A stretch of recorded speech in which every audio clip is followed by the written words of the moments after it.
stuff ready to rock, and I just need to split this file. Sweet, we're recording. Everybody hears us. Here we go. Thanks for being here, chat. It starts in 3, 2, 1. What's the point?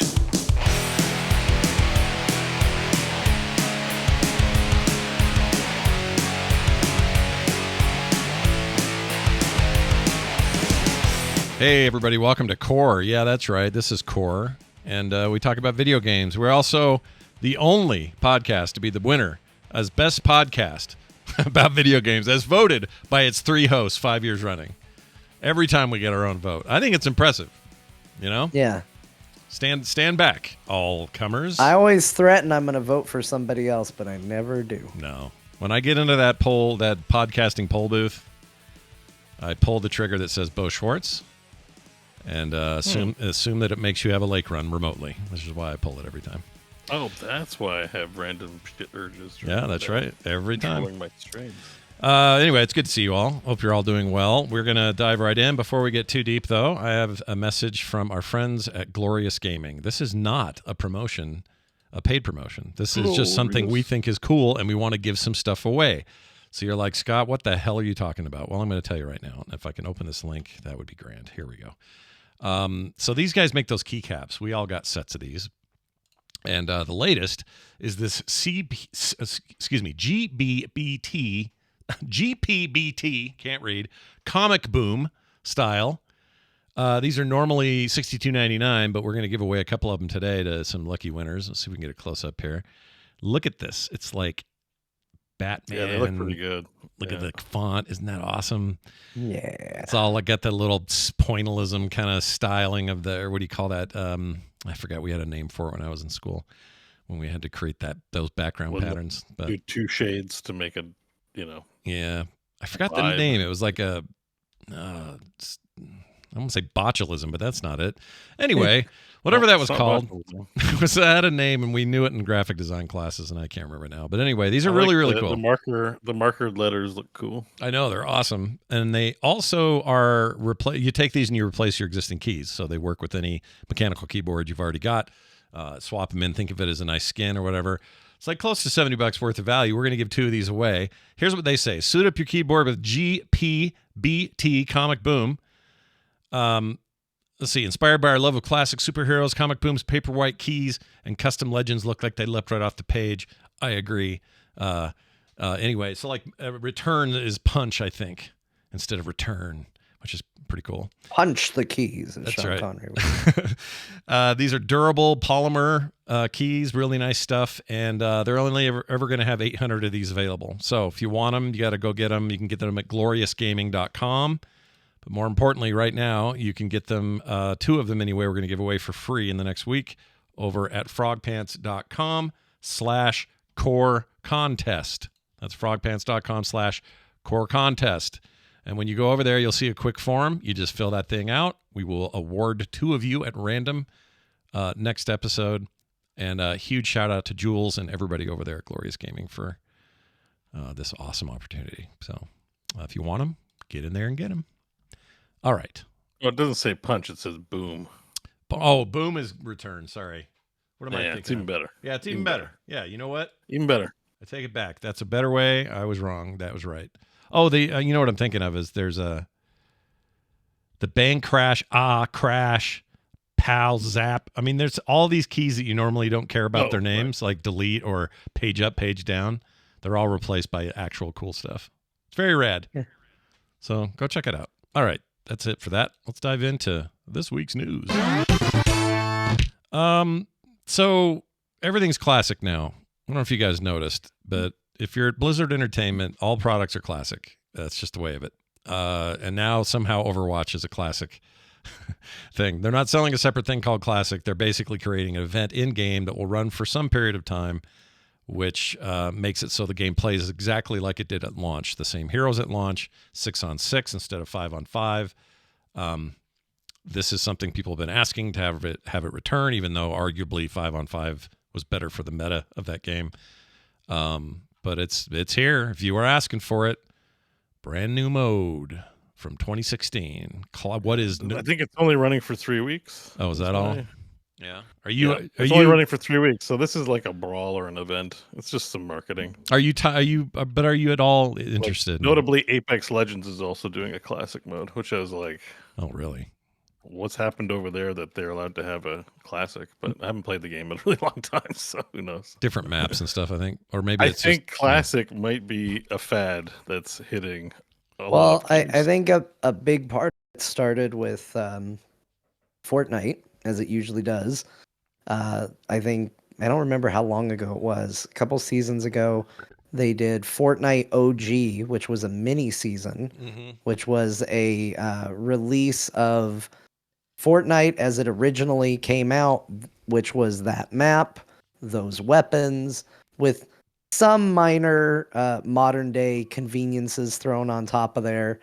And it was one of their most successful seasons ever. Like they hit record numbers during this because so many people, got into Fortnite after the fact, and they've done so many updates that to go back to the original map is actually a pretty substantial change, and they vault and change out their weapons constantly. So it was a really big deal, and I think after their success, not to mention things, like obviously World of Warcraft Classic, I think a lot of companies have started to see that there's value in marketing to that nostalgia. yeah. I think you're right. But when you put it in the context of Fortnite, or not Fortnite, Overwatch, it is really silly.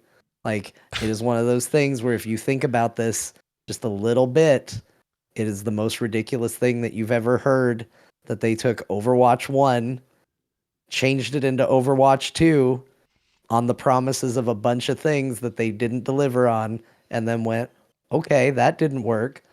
But what if we now make it like Overwatch 1? Huh? Huh? Yeah, it's not classic. It's just Overwatch 1, right? Like, Yeah, I mean, which they're calling classic, but yeah, it's just Overwatch 1. I mean, look, 3 weeks is what makes it temporary and therefore not too weird. If they said this was permanent, then John yeah, would it's just be. a brawl. The way to think it, like we had these in Heroes, right? It's just they probably do this all the time in Overwatch. It's just like a limited time event to bring people back to play 6v6 Winston, all Winston matches. Yep. 2 on Which 2 we or also- two tanks was the old way, right? Now you can't do that. So this. I mean, I guess back. if people want to get sweaty about playing Overwatch, it's like in ranked maybe. Like I don't even know if there's a ranked mode for this, but my guess is it's just gonna be like free play. Like here's your classic. Does this drive you at all, I think Bo, to go in there and I don't know, play around for 3 Hell weeks? no. No. No, hell no. All right. Couldn't. It's fine. Like if you like Overwatch and you're into this thing and you got a classic version, especially in the Blizzard camp, the old games still maintain relevancy. I don't have a problem with it, but I'm just, it's, I'd rather them I'd rather them come out and go, hey, we're doing Heroes of the Storm Classic, but it's just Heroes of the Storm the way it is currently. Like, and then suddenly, I mean, I'd play if a bunch of people wanted to play. Like if you guys were like, let's go play some Overwatch, I'd want to tag along for sure. Sure. But on my own, no. And that's a policy for a lot of games. It's like I like playing with friends, and so friends are playing whatever. I'm pretty much game for it. For a hot minute, But though, you were playing a lot of ladder climbing Overwatch 2, though, for a hot second. No, just free play, or just quick play. I wasn't doing ranked mode. Gotcha.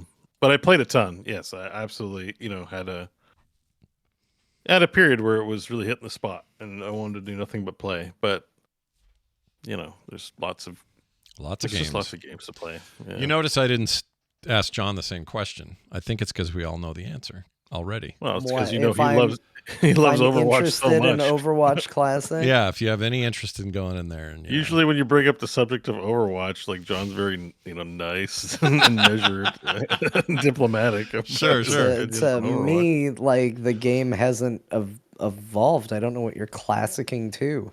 Good point. Like what? A couple patch notes ago. Like, let me go stand let me go stand on the payload with one more person to not be there. Like, woohoo! It's definitely like they're just packaging up some bullshit. Like, here's why I think this might be successful, though. Yeah, like because I do think this is going to work for them, and here's why. Okay. Because as jaded and uninterested as I am in Overwatch, I did sit there and went, Oh, but that means it's the good version of May. Oh, I was really good at like 1.0 May. you were good with her, yeah. Maybe I should play Overwatch. And like remember, it was a spark. And It old was Torbjorn. it was a second of a thought. It just went whoosh through my brain, and then it was off. But I think that will stick around for other people a lot longer. So I think this will be a fine experiment for them. They'll get whatever they need from it. But yeah, no thank you. I think this is silly. Yeah. And Widowmakers will be out in force. They don't have to charge their shots before they do full damage. Oh, jeez. Yeah. Oh, my God. Oh, my gosh. I forgot about that. Also, doesn't there's Tracer... I'm assuming all those changes are reverted, which means there's a ton of toxic heroes that you're going to have to deal with. Doesn't Tracer have like unlimited rewind, no, she always had or something? She only had 3? Okay. Three. It always felt like she had more than she was supposed to have or something like that. No. But if anything, it made me go, yeah, I could use some. I might play some Overwatch, but I'm thinking of 2. I don't care about classic at all. I mean, I should go in and just play some McCree because that was my guy back in. Oh, is his name McCree again? If it's classic. Oh, yeah. I don't know. Is it? Yeah, it's classic Overwatch. But yeah, but would they? But that seems like that was before his transition. Well, wait though. But let's remember why it changed. They're not going to say, well. In the I guarantee you his name is still Cassidy or whatever. Of course that's not going to be the case, but whatever. He's not going to be McCree. We're going back in time. That's classic Overwatch is McCree, you know. Yeah. So you'll be your point is if you played it, you're thinking McCree the whole time because you're into it. I'm doing it on purpose. It's like what I called Kunai's cube, Kanye's cube. Like it's just one of those. Kanye's cube. It's just, I forgot about that. No, I know. It's just one of those things, you know. I don't mean I'm not trying to be rude about it or anything. It's just it makes me chuckle and it's like Two Button Terry or whatever dumb names we have stuff. Yeah. Core, known for calling things by their correct name and enunciating appropriately. Yeah, and getting 0 emails or feedback reminding us that we got it wrong. We never get those. Well, anyway, it's a thing. Go play it if you want. 3-week event. And on the Blizzard tip, we continue down the road of the Warcraft 30 year direct, which happened. There's some pretty decent news attached to it. And I watched this live yesterday with Bobby for the instance. That's all up on those feeds. I watched it live in a bathtub. Oh, you did? How was that? Not to compare experiences, but, you know. Yeah. You watched it. Sounded like you were trying to one up him. Actually, yeah. I think you win. It on a stream. I watched it in a bathtub. You watched it dry, loser. Yeah. So, I'm trying to understand what the experience would be like. That sounds actually really nice to watch that in a tub. I might do that next time. That's real good. Yeah. Next time, I recommend it to everybody. Next time there's a live stream event that you're excited about. Yeah. Get yourself a little Boba Fett phone holder and prop your phone up in it and just sit in the tub and soak it all in. I assume this is an action figure that you pose to hold your phone. No, I bought no, I didn't buy. It was a Christmas gift. It's a little like half Boba Fett bust and he's got his arms out like this and he holds your phone. Wow. And props it up. So you can watch. Was it for the bathtub or was the person who bought it for you thinking about you in your bathtub? I don't think they were thinking about it in the bathtub, but that's where it lives. Are you a bath bomb kind of guy where you put that big old ball of soap or whatever those things are and they fall apart? If I have them, I will use them. I prefer like bath salts if I'm going to put anything in there. Not the kind that make you eat your friends' faces, but dude. Like actual bath salts, the ones that are in like the bath. Epsom salts. Yeah.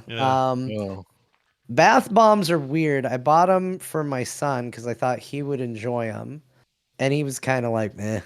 He didn't care. Yeah. He didn't think it was as cool as I hoped. Yeah. And then I thought about it, and I was like, "Why did they settle on these colors for them?" Because like the kind I got, they came in like this egg carton case, and blue I get. It makes the water really blue. It's like, oh, I'm bathing in the ocean. What a magical experience. Right. But the other 2 colors are yellow, so you look like you're bathing in piss, and orangish red, which looks like you're bathing in blood. There's some piss right there. And yeah, this is my favorite tangent in a while. I don't get what that's Tell us supposed more to about the bath appeal bombs. to. Scott's squirming over there in his seat, waiting for the bath bomb conversation to be over. No, I like it. I like it because I see you flipping the screen to World of Warcraft every 10 seconds. I'm just prepping for it, but because he said piss, that image looked like it to me. But no, this is important because when I take a bath, first of all, I love it because it chills me out like nothing else. I just love a nice long sit there, got my phone out, whatever, play video games. That new little Amber Nick's great in there, by the way, just perfect little size for that. But then I don't do much else. Like I'll maybe dump a little bit of like, I don't know, it's like Dawn dishwashing liquid level of bath. You put it's like that. soap. It's not that, but it's like that. It's real basic and cheap. You get it at Walmart. Okay. John's over there putting fancy $8 balls of multicolored glory in his tub, and I'm just, I should do that more. I don't do Well, much. it was for the kid. He just didn't care. He didn't care until it was gone, and then he goes, "Dad, did you use all the bath stuff?" And I said, "Yeah." Yeah. And he goes, Why? Yeah. And I said, "Because you didn't seem that into it." Yeah. And he was like, "You shouldn't have done that." It's like he love wasn't like upset, but it was just it was just like, shame on you. Yeah. And then that was it. You have my favorite kid in the world. I love his whole attitude. Well, anyway, so then they said, "Hey, remember Warcraft?" And we were all like, "Yeah, I remember that." And they showed Warcraft 1 and 2 remastered. We'd gotten a leak that 2 was happening, but the 1 is a bit of a surprise. Not really, though, if you think about it. It makes sense they would do this all at one time. And then updates to Reforged. And some people in my chat were like, "Sweet, we're getting those cinematics they promised."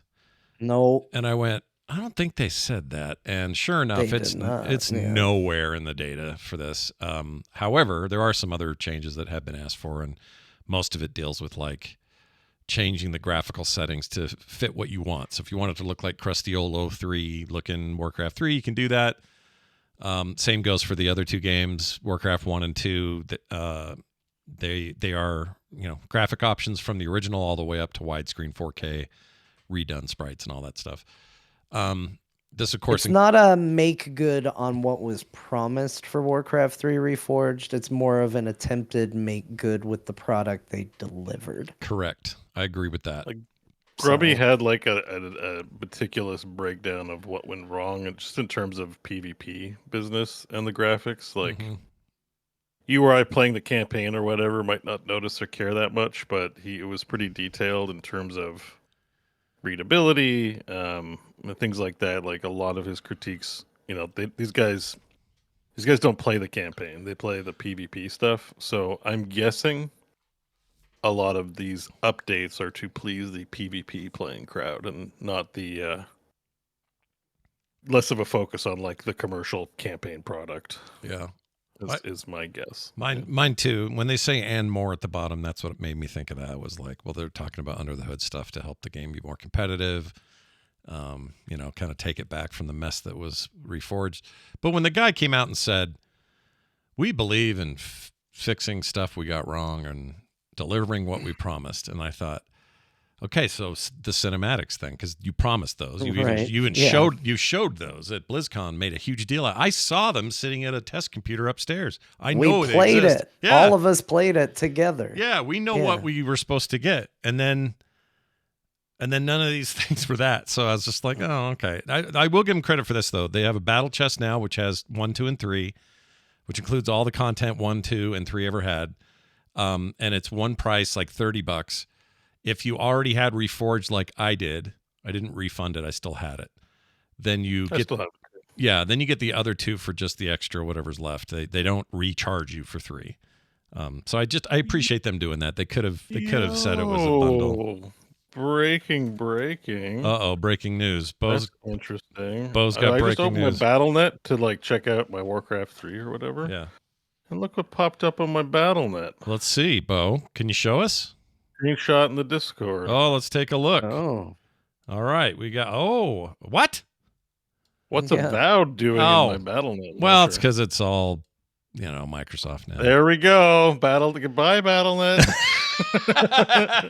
It begins. Well, I mean, it already happened with Call of Duty, right? It was already in there. Yeah, so. but like I was able to hide all of that shit, and I never see it. That's interesting. So that's pretty Microsoft. Sure Battle Pass is going to be in my weird, BattleNet like, very soon. But it is weird that an Obsidian game is coming to BattleNet. You know what I mean? Like, it's weird. Like, I get that they're all under an umbrella now, but why is Avowed coming to BattleNet specifically? Yeah, that's kind of. But I feel like we asked this question back. It's just a more loaded question now. We asked this with Call of Duty, but it was just Call of Duty. It was never going to be more than that. No, but it made sense because that was being made by Activision. Right, but it was still weird that you got your Activision peanut butter and my Blizzard chocolate, right? It was just a little weird. I hated it, but they made it livable. But in this case, this opens a can of worms because we're not talking about just Avowed. Are we talking about all the Game Pass games? We're talking about Microsoft, who this week stealth installed Copilot on my Windows 10 PC that I had to uninstall, and I had no idea it got installed. Windows 10 lets you use Copilot? I thought that was an 11 only thing. I was surprised too, and it's not like, I mean, occasionally there's updates, like I let the system update, but I would have expected a formal, would you like to install this software called Copilot? And nope, it's like, here you go. Yeah. So I uninstalled it. Thankfully, they allow you to uninstall it. Yeah. But there was no screen saying, "Hey, bud, we installed Copilot." I just saw an icon on my taskbar that wasn't there before. Like it was stealth installed. Like here it is. So yeah, this is Microsoft, the company that feels your PC belongs to them now. Yeah. And they'll just put whatever the hell they want on there. Is now a part of BattleNet. So I mean, so interestingly from using enough, Epic for these reasons. I don't like Uplay or any other things, and it's but it's not like you're okay with Battle. Okay, just to play devil's advocate for a second, because it also annoys me. But it's not any different than if you're buying Diablo on here, as opposed to buying it on Steam. You're just buying it on a platform you prefer it on, right? Like, is that? I don't know how much harm is in that this being here, being on Steam, being on Game Pass, being on. No, I think the thing is like, what are my management options? So like right now, it's like I can hide all that Call of Duty stuff, and I still see a bit of it, but it's like it's really workable right now. Mm-hmm. I don't trust Microsoft. I don't like Microsoft's like, here, please spam everything. Like, so, it's not happening yet. I'm just saying, oh, here we go. It's this, we check in 5 years time and it's going to be, I'm assuming everything's just eventually going to end up on the Xbox app anyways, but probably. It'd be nice if an interesting tidbit about this real quick is if you go to the Avowed page in BattleNet, there is a spot where you can purchase it as usual, but right next to it, there is a Game Pass button that you can select, and it says Game Pass members can now play select Battle.net games. Upon its release, Avowed Standard Edition will be included with a subscription of PC or Ultimate Game Pass, and you can link your Game Pass directly to Battle.net, which maybe was something you could do with the Diablo stuff and some of the other games they've released. I don't know, because I haven't done any of that yet, but looks like they've got all that infrastructure built in. And yeah, it looks like maybe there's going to be some select titles that come to BattleNet instead of the Microsoft store. That's interesting. I mean, I don't know what their process for deciding what goes where is going to be. Right. I can tell you with Diablo 4, when I repurchased it for Steam, so I could play it on Steam Deck more natively anyway, which I highly recommend, by the way, if you're playing it on Steam Deck. But anyway, I bought it there, and there is that process at the beginning where you say, do you want to link your Battle.net account? And then all my progress, all my purchases, all that stuff just works in the Steam version. So I assume that that's going to be true for any time they ask for that. But in the case of something like Avowed, which is a purely single-player RPG experience, I don't know. I don't know what the differences are, but that's interesting. I don't know, man. I don't know if it bothers me or if it doesn't at this stage. It's just sort of like, well, I'm not precious about Battle.net anymore because they kind of popped that notion years ago, with Call of Duty. It was just that was going to be worse. So did I. That's why it's going to be worse than where you landed at. Kind of hesitated. But I know what you mean. Yeah, I get it. Like I know it's like old man yells at clouds, and I'm like number one I'm super anal about all my launchers. Like that's been the case for a very long time. But you know, I just like I try to minimize the amount of like bullshit that is like spammy, you know, and I look at stuff like this and I'm like, oh, this might not be an auto, you know, boot at launch app anymore. If it's just like I uninstalled Epic because Epic keeps doing toast notifications about their sales on my Windows, and I'm like, yeah, I hate those. I hate that. Like that, I feel like that's an imposition. Like if I'm writing in a word processor or doing something different, like why are you entitled to my desktop real estate? Like that's well, you can turn those overstepping. off, but I still understand what you're saying. Well, I've tried to turn them off, and you know when you do an update, the settings reassert, and maybe there's something in Windows I could do. I don't know, but I just find the actual gumption to even do it a sign of like poor integrity, you know. And so I'll like withstand a little bit of it. Like Steam will do the hey, here's a pop up when you open Steam, say here's some sales. Yeah. But you did that on you deliberately pulled Steam up. You expect that. Yeah. You're and seeing, I'm like okay with a reasonable amount of it, like understanding that they're trying to sell and get my attention. So when I go to look at Steam, if it wants to point my attention somewhere, okay. And not that BattleNet's that bad, but you know, I logged in and it's like, hey, by the way, here's Avowed. I don't know, man. I just I'm also from the era where the MMO launcher is just like the launcher required to enjoy my MMO and not a store, you know? Yeah. So I still think of BattleNet that way. It's like it's the facilitator of my Blizzard games. Yeah. I don't think you're alone. I do not choose it as a marketplace, even though it is. If it gets too egregious, then I have to decide, you know, where this sits in.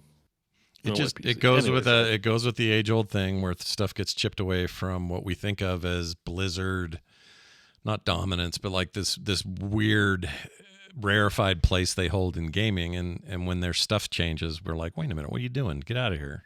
You don't mess with that, you know what I mean? Like there's always going to be that. And you know, imagine if Heroes had been roaring ahead and not stopped basically in 2018. And they started adding, you know, Master Chief to it and stuff. I think you'd probably be pretty annoyed. McTavish. Yeah. Well, this is what's going on with Magic right now. Magic's in uproar because, you know, they have a lot of sets, right? Like Warhammer, like these special sets that aren't tournament legal that are just for collectors and promotional. Lord of the Rings, you stuff know, like that. Yeah. Yeah. So this year is the first year the actual standard sets are going to be tie-ins, Fortnite style. And can you guess what the first major tie-in set that's going to be tournament legal that is a major Magic set? Can you guess the IP? Okay, they've done Lord of the Rings, they've done Warhammer. Now they've done some stuff in house, like they've done some D&D. There was a Forgotten Realms thing, but you're like, okay, it's all Wizards of the Coast and it's all fantasy, medieval. Like that's cool. That can be Faerun can be a plane, you know. But we're talking like we're just plugging an IP into Magic the Gathering. Do you guys have guesses? God of War. All right, John. Well, I know they're doing Final Fantasy. Oh, is that it? But that's not the first one, I don't think. Okay. Spider-Man.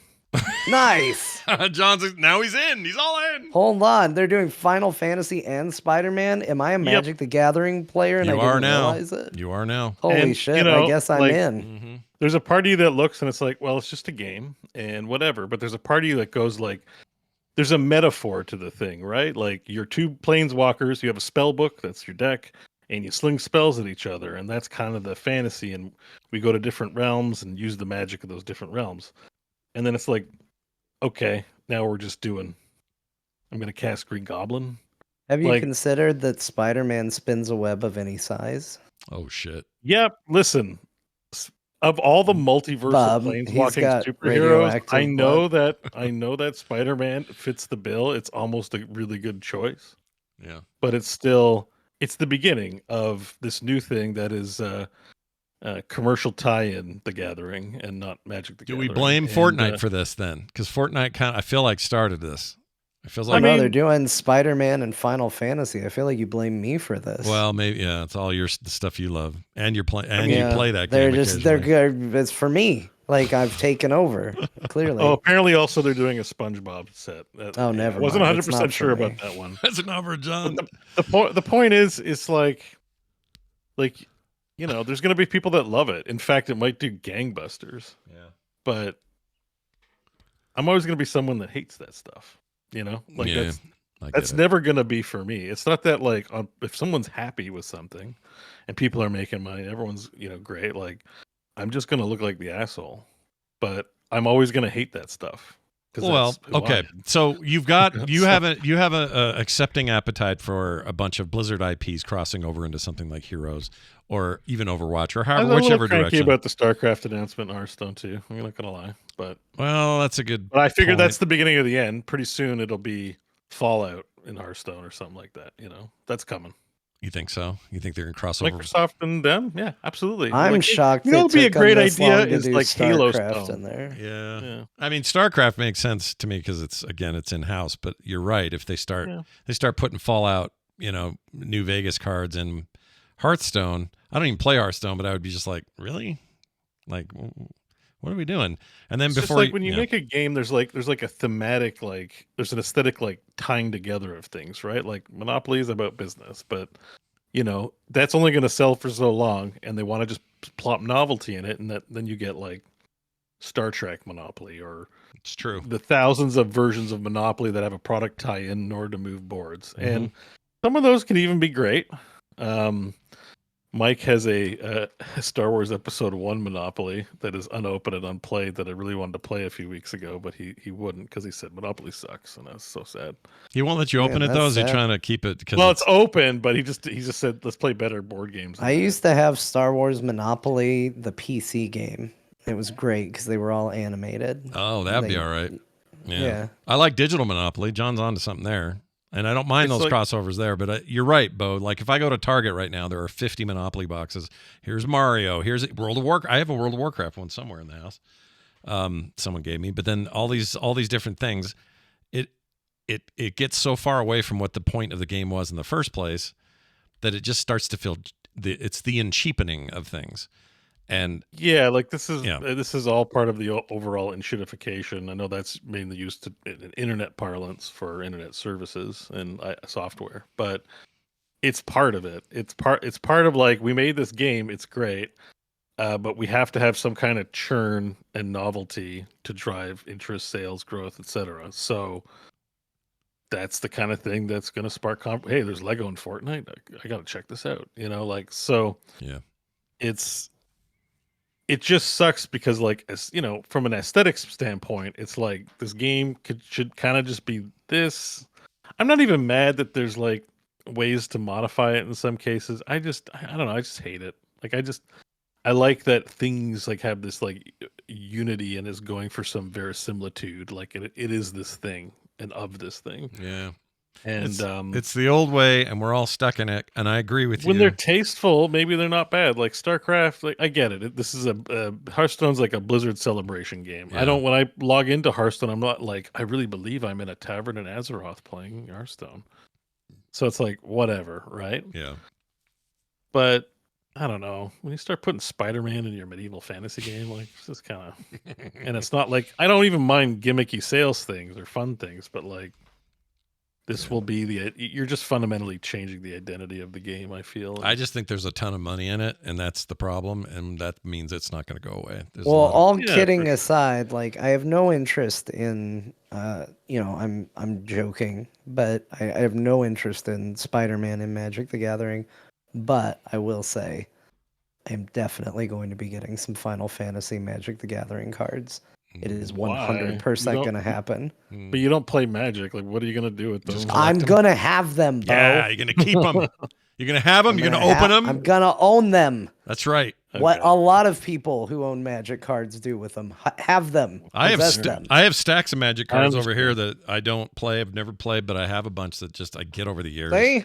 Yeah, I understand. We've all been there and bought things where like, I'm not going to use this, but I like it and I'm buying it. And that's fine. Like I don't have a high horse on this one, but I just still hate it. If tomorrow they said Overwatch is getting a full Marvel suite of skins, and there wasn't this other NetEase game coming, You'd probably get John in there buying skins, if I had to guess. No, Yeah. no, Well, I not mean, for Marvel. No, Really? Not if just they, for Marvel? if they wouldn't have done, I the didn't do stupid it for Cowboy Bebop. I didn't do it for Transformers. I can fight off Marvel. Like they've had some amazing crossovers. I was ready to go into Overwatch and buy all the Transformers skins for like $200. Yeah. But they made the promotional event so short that I didn't. They saved me money. Thank you, Blizzard. Yeah, by they the way. really they Appreciate pulled that one away so quick. I don't know if that was the thing they had to do because of the deal. It must have been something with Hasbro because that was Like so I fast. knew it was out, and I'm like, yeah, I'll get to it. And I didn't wait that long. It was like 3 weeks or something like that. Yeah. And like, okay, cool, I guess. That was pretty wild. Well, anyway. Yeah. Back to the good news. If you buy the Warcraft Battle Chest, this new one, as you can see, this is mine. I haven't bought it yet, but it says because I already own some of these, which in this case is 3, they're only going to charge me $20.24 instead of $39.99. So I just appreciate them not trying to double scoop on this Warcraft 3 business. I would have been pissed. I think people would be really mad. Oh, can you that imagine, one. dude? Oh my gosh. Yeah, like you want me to buy a $90 mount and rebuy a game? No. That'd be effed up. They've done the right choices here with this stuff. Yeah. The rumor was with the Warcraft 2 leak was that this was a Steam listing leak that had happened. And so I assumed when this was going to happen, we'd end up seeing a Steam listing right away. We haven't yet. I still think that's coming. But I think you can reasonably expect this war chest thing, battle chest rather, will show up on Steam along with all the other shit they're doing. So watch for that. That's just my own prediction. Hearthstone, we talked about a little bit. They're getting StarCraft stuff. Artanis is the confirmed rogue. Hell yeah. You like Among that? other classes, but who cares? You know, like He's definitely soon as not they- a rogue, but you're no, so he's partial to rogue. 100% he dual wields. Yeah. What else? So do warriors. Give me He's more. a fast, agile fighter, Yeah. What else you So got? are warriors. I actually agree with Well, John. I think he's roguish. and he's tied to the damn rogue class. So yeah. canonically, I'm not about to debate you on this because I know your love of right? rogue. is Well, dropped. no, there's no reason to debate because it's fucking answered Here's why. in their content. He behaves like a rogue, but the other Protoss guy's more roguish with the sneaking around and the stealth. What's his I name? mean, he's just such a good guy. He displays no discernible rogue character. Yeah, he's a heart of gold rogue, which is the ultimate trope. He's a dual wielding paladin, is what he is. If we're honest. Yeah, about it. remember Yeah. when he cut his Paladin makes braid? What a sense. rogue thing to do! Cut his braid. Paladin priest makes sense. Paladin priest warrior makes sense to me, Yeah. and Yeah. maybe Death Knight. I don't know. I'm torn. Maybe. I'm split on No, this one. Death Knight should be a Zerg one. Yeah. So we'll see what that turns into. I don't know. I'd I'm much rather. excited about that. That's the The Terran closest should I've be a gotten to rogue. going back to Hearthstone. Rayner too. is Yeah. way more of a rogue than Artanis. Yeah. Well, he's not according to them. Yeah. So I know. also I know. he doesn't dual wield. He rides around on his little mount. He does the little motorcycle thing unit. Yeah, Yeah. going this Jimmy. There's more to rogues than dual wielding, and they're not Yeah, the but only it's class the to dual most wield. important part. There's like 10 classes that dual wield. Well, 5, Wait. right? Death Knight, Monk. warrior, Monk. monk, Demon Hunter. Demon Hunter, Yeah. Shaman. Shaman. shaman. Yeah, so there's so many classes that dual wield. Yeah. That's not a rogue exclusive feature anymore. Maybe back in the day. You know what I think is the funniest rogue exclusive feature What's in that? World of Warcraft? What's that? The fact that they can pull out a pistol and shoot you with it. Yeah. You know why I think that's I'm so jealous good? of that. Because hunters for so long were like, give us pistols, and they finally put pistols in the game, and they gave I it give to it the to a rogue. rogue. I And I remember think being it's mad. the funniest joke in the history of World of Warcraft, Yeah. especially because hunters and rogues used to get so much animosity in the vanilla days Yeah. because hunters would roll on rogue gear because it gave them their stats, Mhm. even though it clearly wasn't hunter gear because it was leather, not chainmail. Yeah. And it used to piss off rogues something fierce, so we got our ultimate revenge. Yeah, well, I what's a just, hunter you know, gonna do while with we're going pistol down anyway? memory lane, 30 years of Warcraft, there's my 30 years of Warcraft. Hunters used to drive me crazy in loot, and now we got pistols, and you still don't. So, Yeah. Well you done. know, well there done. you go. 30 years of Warcraft right Yeah. there, Good summed job. up. That's the whole video. John with a hoarse voice looking at his webcam going, At least we got pistols. And then At roll least we got credits. them pistols. Then go right to that concert, right to the classical WoW concert thing they played at the end. That would have been a great stream. Anyway, it's out now. Go get it if you want it. Hearthstone, we talked about. There's a new arena mode. That's all I know about that. Let's see. Warcraft. Let's talk about World of Warcraft. Classic. It's They happening. called it that. It was classic. Yeah, essentially they're making sure that vanilla stays forever in its own form. Which it's fresh sort servers, of. right? Sort What? of. Yeah, it's a completely fresh restart, and they have confirmed that it is going to go into Burning Crusade. So I think what we're going to see, because obviously we have the original classic realms that are now heading up towards Pandaria. Spoilers. That's the next thing we're going to talk about. Yeah. But they've kind of progressed as natural servers from classic all the way up to now Pandaria.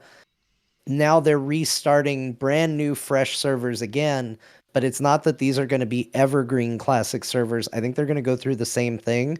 So I think they're going to stagger these so that there's kind of waves that you can ride. So if you like the first 3 expansions and you want to go through that experience, like, you can get on that train regularly. And that can be something you do, and they'll just keep cycling them through the expansion. I don't know where they top off. I don't know if eventually we get to, guys, we finally made it. It's the War Within Classic. Mm-hmm. Play before these patches that other people are playing were out. Maybe it'll be some years later where they'll finally start including Warlords and Forward, but I think you kind of stop. I'm actually a little surprised they even talked about Pandaria Classic. I thought that would have been our line, but I mean, what do I know? Classic is what I would never have thought we would have done Cataclysm. To me, that was the line, but here we are. Yeah. And I don't know. Do they do Warlords? That seems like such a bad idea. Yeah, it's weird. Warlords Classic makes no sense to me. Why would you do that? Re-experience sitting in your garrison doing absolutely nothing for the first time. Yeah, for the first time ever. Anyway, that's a thing. Plus Pandaria Classic coming and all that you probably expect from that. Well, Season of that's gonna be what Discovery. you're doing soon in retail. Yeah, it could be. Season of Discovery updates. Bo, does that make you want to get back into SOD and mess around? Or you? I can't play both. Yeah, it's hard playing both, right? I mean, it looks interesting, but I'm kind of, my head's in the retail game right now, so yeah, same. I feel cannibalized. I'm not playing both classic and retail. You don't want to go to Nax Ramis? No. I mean, I've been a bunch. It's like, I feel like I lived there for a while, so I'm like, good. honestly, the compelling content we got, like, which was like new Black Fathom Deeps and new Sunken Temple. Like, I don't need to see Molten Core for the 5,000th time as much. You know what I mean? Because I've like, even if I've done that content on easy mode, I've seen it a bunch. Do you guys think it confirms I have ADD that whenever Naxxramas was a thing, it drove me crazy because you would enter that raid by flying up to the ziggurat, right? That's floating up there. That thing's about the size of a garage. And you'd enter it. You'd enter it. Now it's like the TARDIS suddenly. It's like huge, expansive place. Is that a sign of ADD? Yeah, because it drove me crazy. And I would think about it all night. Like I'd be raiding and going, oh, I'm distracted by the fact that I can't even do these 4 horsemen. Why? Well, it's this damn place is too big inside. That doesn't make sense. It drove me crazy. You're Still like a does. Doctor Who companion, but you never get over it and go on the adventure. You're just like, 5 episodes later, you're still like, it doesn't make sense. I'll be damned. You know what it is? At least in Doctor Who lore, you bring attention to it and it has an explanation. In WoW, they just were like, just assume this is bigger inside. I'm like, I don't know, just annoyed me. Because if it was the actual size, it would be extremely big. That'd be. I don't think they explained it in Doctor Who either. Didn't they? They do it. It's like the Harry Potter tent thing. It's like on the outside it looks like a dinky tent. You open it up and there's like 400 square feet in here, and you can have there's goblins and stuff feeding you or whatever the shit happens in there. I don't know what happens in there. I don't remember. Magic. Magic. That's what happens. Timely, wimely, warbly, wobbly kind of thing. There you go. That's my favorite of the books. Timely, wobbly, warbly, wibbly. That's what they always say. Or what is it? Time is wibbly wobbly. Oh, did they say that in there? Timey wimey. Timey wimey, wibbly wobbly. Sure, that makes sense. Also, retail is getting the Undermined. It's a Goblin's Under. Oh, I saw this and immediately said, "Oh, Bo's gonna love this," because they're going deeper, Bo. It's not just that island thing coming. Yay! They're going deeper in retail. Go to a deeper part of the underground, and it's all going to be goblins down there doing weird shit. You can have cars that drift in there. It's the only zone that will do that, according to what they said. But you can drift. I don't know why that's either going to be really cool or dumb and only do it once. I don't know yet. I mean, it makes sense because like when you play the Goblin starting zone, they give you like a sports car to ride around in, but it's locked at like mount speed. Yeah. So you get in this like badass looking car, and then you're like down the road, and you're like, this isn't cool. Like this isn't cool at all. Yeah. So they said they're gonna make the mount super fast. But as a result, it's only going to work there. Yeah. And then you're going to be able to do like drifting and, tune it and stuff like that. There's going to be a whole goblin car culture that springs up around this patch. It's going to be great. Yeah. Over there at Icy Veins, I got to have a whole new section about tweaking your car out. Yeah, you just click the button that says maybe family. It's a test bed, and if this works, they won't give, like for midnight, they won't give you flying right at the start. They'll give you Tokyo Drift. Ooh. Yeah. And then eventually they apply it to all ground mounts, so your weird dog or cat you're riding on or your pig will drift. Yeah. It'll have a drift. You can just like drift around Durotar Mad Max style. Anytime you're in the mount, it should play that Tokyo Drift song. It's so good. Tokyo Drift is so much better than anyone remembers. It's the best of those movies. It's so good. I don't know about the best of those movies. Oh, I think so. The newer ones are too insane, and the ones prior to it were just kind of bad. They weren't great. Well, 2 was bad. I shouldn't say 1 was bad. 1 was all right, but 2 was pretty bad. 3 was amazing, Tokyo Drift, and then they're fine. But Tokyo Drift needed its own space, and it got it, and it was good. It did, yeah. Let's see what else. Lots of goblins in there, of course. Oh, and they teased player housing at the end, coming with Midnight, the next expansion. And gosh, 20 years is a long time to wait for housing, but they're doing it. And I've had some friends in the inside say that this is going to be amazing. So take that for whatever that's worth. We have very few details. They haven't hardly said a thing other than confirming that this was. Yeah, they showed a little bit that you can infer from it. That I think is probably intentional. It looks like they're looking for ways where you can display trophies. Be that armor, gear, bosses that you've killed, stuff like that. Yeah. Which I think is on most people's wish list for things. I know back when we would talk about what would you want for player housing in WoW, one of the biggest things was if I've killed a boss, like it'd be cool to be able to do like an Ixie's head on the wall, or if I got some legendary item, I should be able to display that in my house. Give me another thing to collect, another thing to show and put up. And so they kind of tease that, but they haven't overtly said almost anything. Mm-mm. Yeah, so it's a ways off. We'll see. People are being, like, why would I pay for housing? Like, they're not telling you to pay for housing. And the guy replied to me, well, are you paying for the game? I'm like, okay, well, if that's what you mean, I guess you're paying for housing. But you're also doing that also, in other there's paid no games. guarantee that you have to pay for it. It might be a patch feature. Well, in his mind, he's saying that I think it will be a patch feature, 100%. You're not going to pay for it, but you're going to... If they made you pay for it on top of your monthly and/or expansion, that would be insanity, and we can talk about that then. There's no way they're doing that. But like how this is any different than Final Fantasy or any other game that you either subscribe to or pay to play. You won't pay for your housing, but you'll have to pay for the stable to put your Brontor mount in. Well, there's some of that question, right? Like, what's the store going to have for like decorations? How much of that is going to be? It could range from like it's just in-game stuff for being real chill about it to Sims. Yeah. And I hope it's real chill like, about it. You got a house, and you can hang in-game items in. But, we've also got this $300 banner you can put on the outside of your house. People keep saying it's going to be like the Garrisons. I don't know why that's the comparison. I'm not trying to call anyone out in chat, but it doesn't make sense to me because... No, hopefully not the Garrison. Because why? Okay, first of all, Garrison... Hopefully it's not like Garrisons, because... It won't be. If they do want to monetize it and it's just instance to you, that's less of an incentive to buy. Buying things and showing them off is part of the deal. So it'd be really dumb of them to do that. And I would hope that somebody can see your place. Like, it's obviously it's not going to be actual real estate in the game.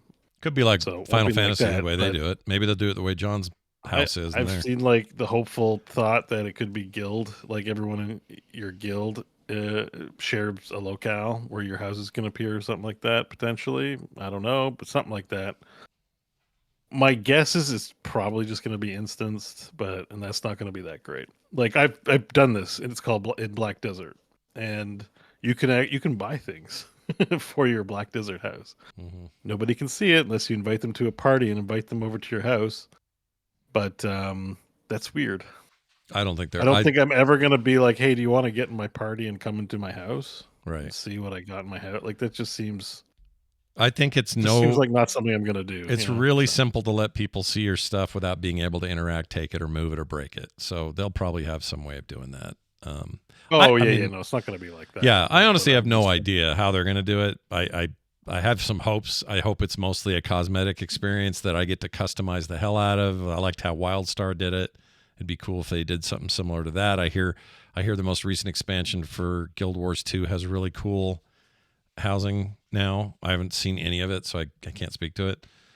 But I think this is one of those we're gonna have to wait and see deals, and it's a long time coming. I would say try not to get your hopes too high up, because I do think that there are probably people that are like, I'll be able to go anywhere in the world and place my house down and exist wherever I want. Like, let's not go crazy. But I also think like saying it's gonna be garrisons again. Look, I give WoW its fair share of flack, but as much flack as I'm willing to give them, they have been very hesitant to do player housing because they saw garrisons as their player housing. Nobody liked it.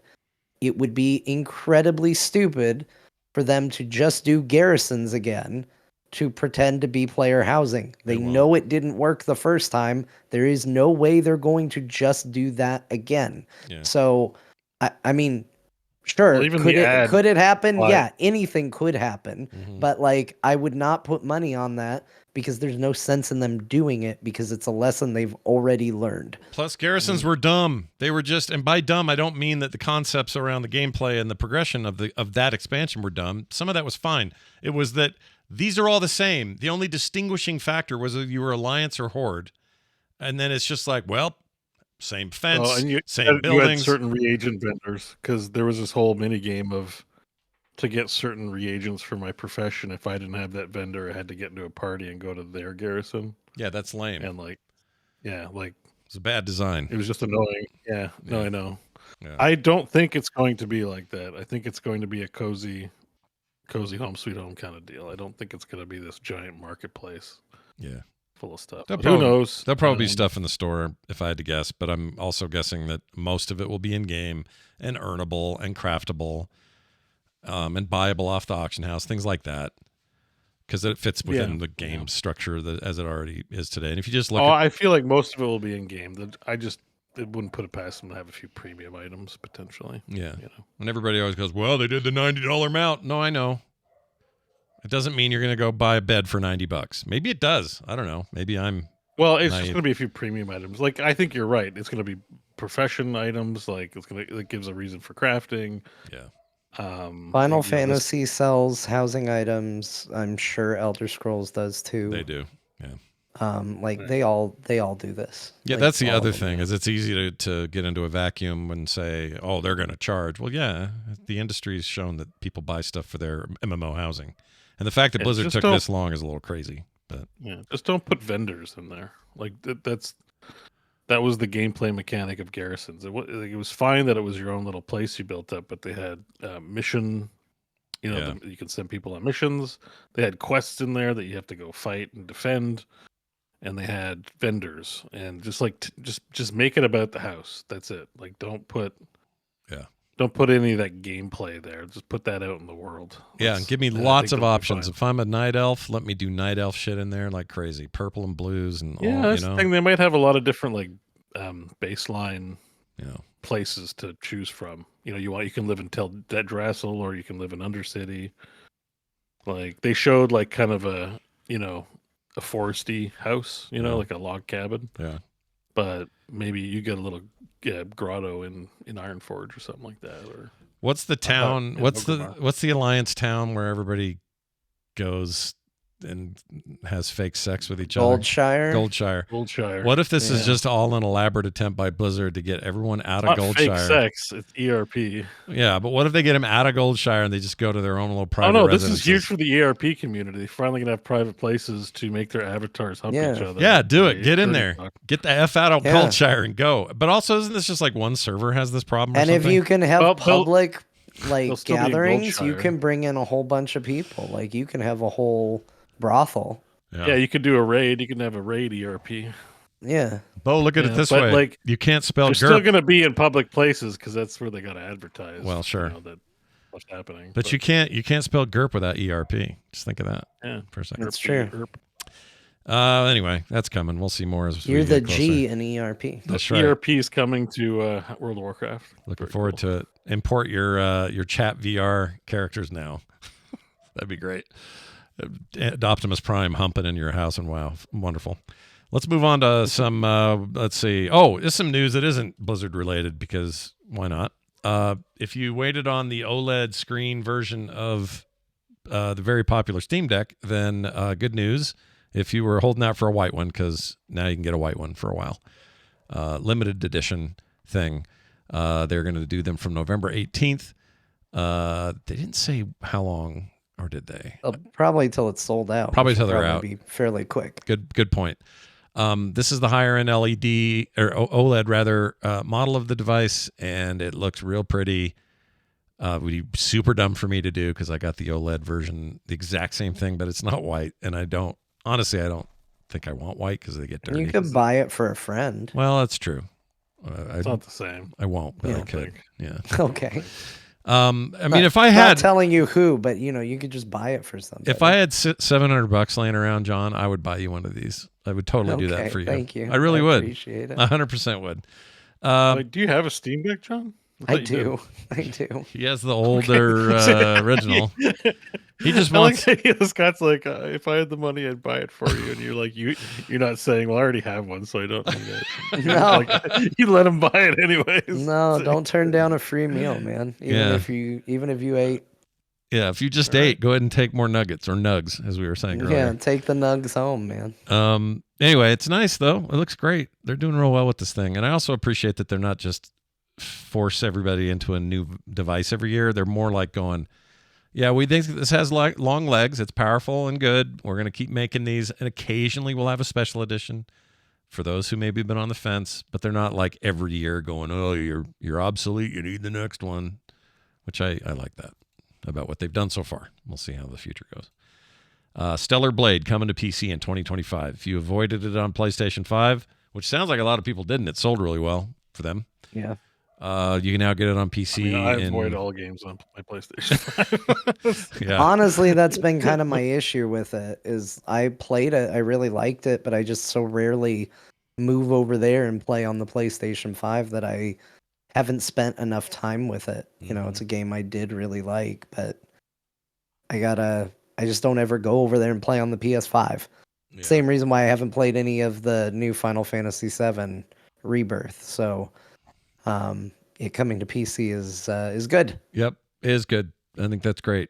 I might be interested, and I really had no. I played the demo and it was fine, but I wasn't that into it. But I could be maybe convinced on PC. But when does it come out? 2025. There may be stuff you're more interested in by the time this comes. Well, out. Yeah, that's the other problem, right? I'm always interested. I mean, this it looks like a good game. I have nothing negative to say about it. It's just there's lots of stuff to play, and it doesn't really. Also, the stupidest conversations around it online. That was the worst. That aside, because that'll probably blow over, and you'll probably be able to just enjoy the game fine. Yeah, that is the advantage of waiting, is you don't have to deal with the dumb conversation around it. The game, there's plenty of games with stuff where you can swing a sword. Like, what's this game doing that other games aren't? Yeah, that means I'm going to spend time with this, and I was like, no. Well, not really seeing it, so whatever. How do you feel about the Vatican buying 2 copies of Baldur's Gate 3 with a 3rd wish listed? How do you feel about that? I like the wish listed one for some reason more. Yeah. The one person that's like, I'm going to get it one day. Yeah. Not today. Yeah. But one day. This is just an interesting little story. The headline says Asterion has breached the Vatican. Baldur's Gate 3 has sold 2 copies to Vatican City, says Larian's director of publishing. Quote, wish I could see their mod list. I bet it's pretty gnarly, unquote. Do you think there's like an inquisition going on since this news came out? Like there was a meeting and they're like, 2 people bought the most sinful game. I wonder who it is. Someone's having sex with a bear. Who's going to cop to it? And they're like, it was done over like maybe a VPN, so they're like can't just figure it out by looking at the network download. And it's like, who's got the copies of Baldur's Gate 3? And it's like a big issue. Yeah. Don't check that guy's hard drive for a lot of things, not just this. But yeah, it's kind of a funny story. I didn't know they were like Vatican City, which is its own governable. Essentially, it's a city. I didn't know there was like a reason why you wouldn't see more of this. I mean, why not? Are video games abhorred by the Catholic? Well, yeah, I think probably games like this anyway. I guess where there's sex. I don't know because like time goes on and culture changes, right? So I don't know where we're at, but my assumption would be that pious people look at anything with the word game in it is a waste of time, obviously. So why would they play any video games? But obviously culture changes, and there's people who grew up with video games. They played Doom and said, I'm going to be a priest. Yeah. And are like, well, I can still play Doom as a priest, right? Like, I can still worship God, and it's your job to kill demons. I feel like, like you're on the right side of things. Yeah, I'm guessing they're on a lot of them because I feel like most people that play Doom, when they get to the decision point, am I really going to become a priest? They're just going to go, nah, I got to rip and tear, dog. I'll just do something else. Like, I feel like there's not a lot of people who are like. Video gamers, but also so into God as their calling in life. Yeah. They need to play Warhammer games, be tech priests, I like to believe they're allowed to play, but they have to run all their decisions by the Pope. So they have to go in and they have to be like, Your Holiness, a devil appeared before me. Oh, no, yes. And he proposed the deal to my team. What did you do? Yeah. Well, I got to tell you, he made a very compelling argument, but I resisted. That's very good, my child. Isn't the whole Catholic thing to do the sin and then get forgiveness after? Well, maybe that's it. Maybe they just have to. My joke was in the Yeah. Discord chat was confession's going to be busy. It's going to be like, listen, I need confession. I had sex with a bear. Yeah. I had to say, I cannot tell a lie. No, that's not how it works. You don't say that's Pinocchio. Yep. You chop down the cherry tree and then you go to confession and you say, "Forgive me, Father, I cannot tell a lie." And then you become the president. I meant to say it's been American Vatican history. There you go. There. You say it's been 2 weeks since my last confession. I had sex with a bear. Well, my son, do 50 Hail Marys and get the F out of here. That's basically it. Yeah. And make good your promise to the bear. Good job. Make an honest bear out of him. I hope Dave's listening. Voice of bear. But aren't they supposed to be celibate? What, bears? Nope. Oh, no, only priests. Only priests. Yeah, only priests though. If you're like a regular Catholic, you're supposed to have a lot of sex. So I don't know what the rules are for make believe. Like, are you allowed to Catholic bears? Yeah. Are you? Well, yeah. Are Catholic bears allowed to? Are Catholic bears allowed to pretend in a role playing setting that they're having sex? I don't know. What I mean, like. Or is that they're big believers that if you commit on your definition of sex, right? Because you can say sex is only sex when it's penetration, right? Or you can say sharing a kiss is sexual activity, or just cuddling, or even just talking with somebody, can be sexual activity. I have a Catholic buddy who told me that they believe very strongly this could be wrong. So I'm just telling you, my Catholic friend told me this. He lives in New Orleans. He told me that thinking of the sin is tantamount to doing it. So if you've thought it, you've done it. And so you got to go confess. Yeah, but sex isn't a sin, right? It's lust or something, right? So, well, yeah, if you're in a marriage. So if you think about sex, well, it's not sinful because it's like, well, sex, like it's just a thing we do. It's like, Well, yeah. I mean, I guess it depends on what you Yeah. Like, I don't know. I feel like esoterically, if you think about it, there's a difference between like the lust and then just being like, I want to have some procreation. We want to. We got to further the race. I don't get celibacy anyways. Like, it's for making babies. What's God give a shit if you're not having a baby? You know what I mean? Like, so stupid. Sorry, the atheist in me is about to come out now. Uh-oh. Look out. That whole place is a bunch of cardinals are going to show stupidity. up. Cardinals are going to show up and hold you down and have the Holy Father whack you with his staff. Call down the light. Heal the alliance. I don't think they're going to be violent, but if they want to tussle with an atheist, okay. I would watch. I'd pay money for that. There's a micro. Pay money to watch me fight priests. That's it. They're going to make you fight a Catholic bear. Priest fighter. You have to fight a very holy bear. The holy bear, is that the boss or the sub boss? Because boss would be the Pope himself, so the bear would be. Yeah, he sticks the bear on you. Yeah, and then the Pope himself can turn into all sorts of shit. It's my understanding. Anyway, that's our understanding of Catholicism. So now we move on to Nintendo. Nintendo and Pokemon Company were suing Palworld. We knew about this, but they're only suing them for $66K. Which may seem like a lot of money to some of us. I would really be able to use that money. But in the larger scheme of things, on an industry scale, that seems like nothing. It's weird. I just think that when we heard, like, hey, Nintendo's finally suing Palworld, we're like, I think a lot of people were thinking, like, oh, man, here comes the millions. Oh, they're going to try and put each other out of business. And then it's like, they're suing him for $66,000. Now, according to a video game IP lawyer, also featured in this headline on PCGamer.com, he says fighting the lawsuit would mean burning millions of dollars. So maybe that is the plan here, is just to bleed them to defend themselves. I would just pay it. I would just say, all right, I'll pay your $66,000. I think Palworld made enough to cover that, if I had to guess. The other tidbit too is that it's over patents that were patented after Palworld launched. Oh, I see.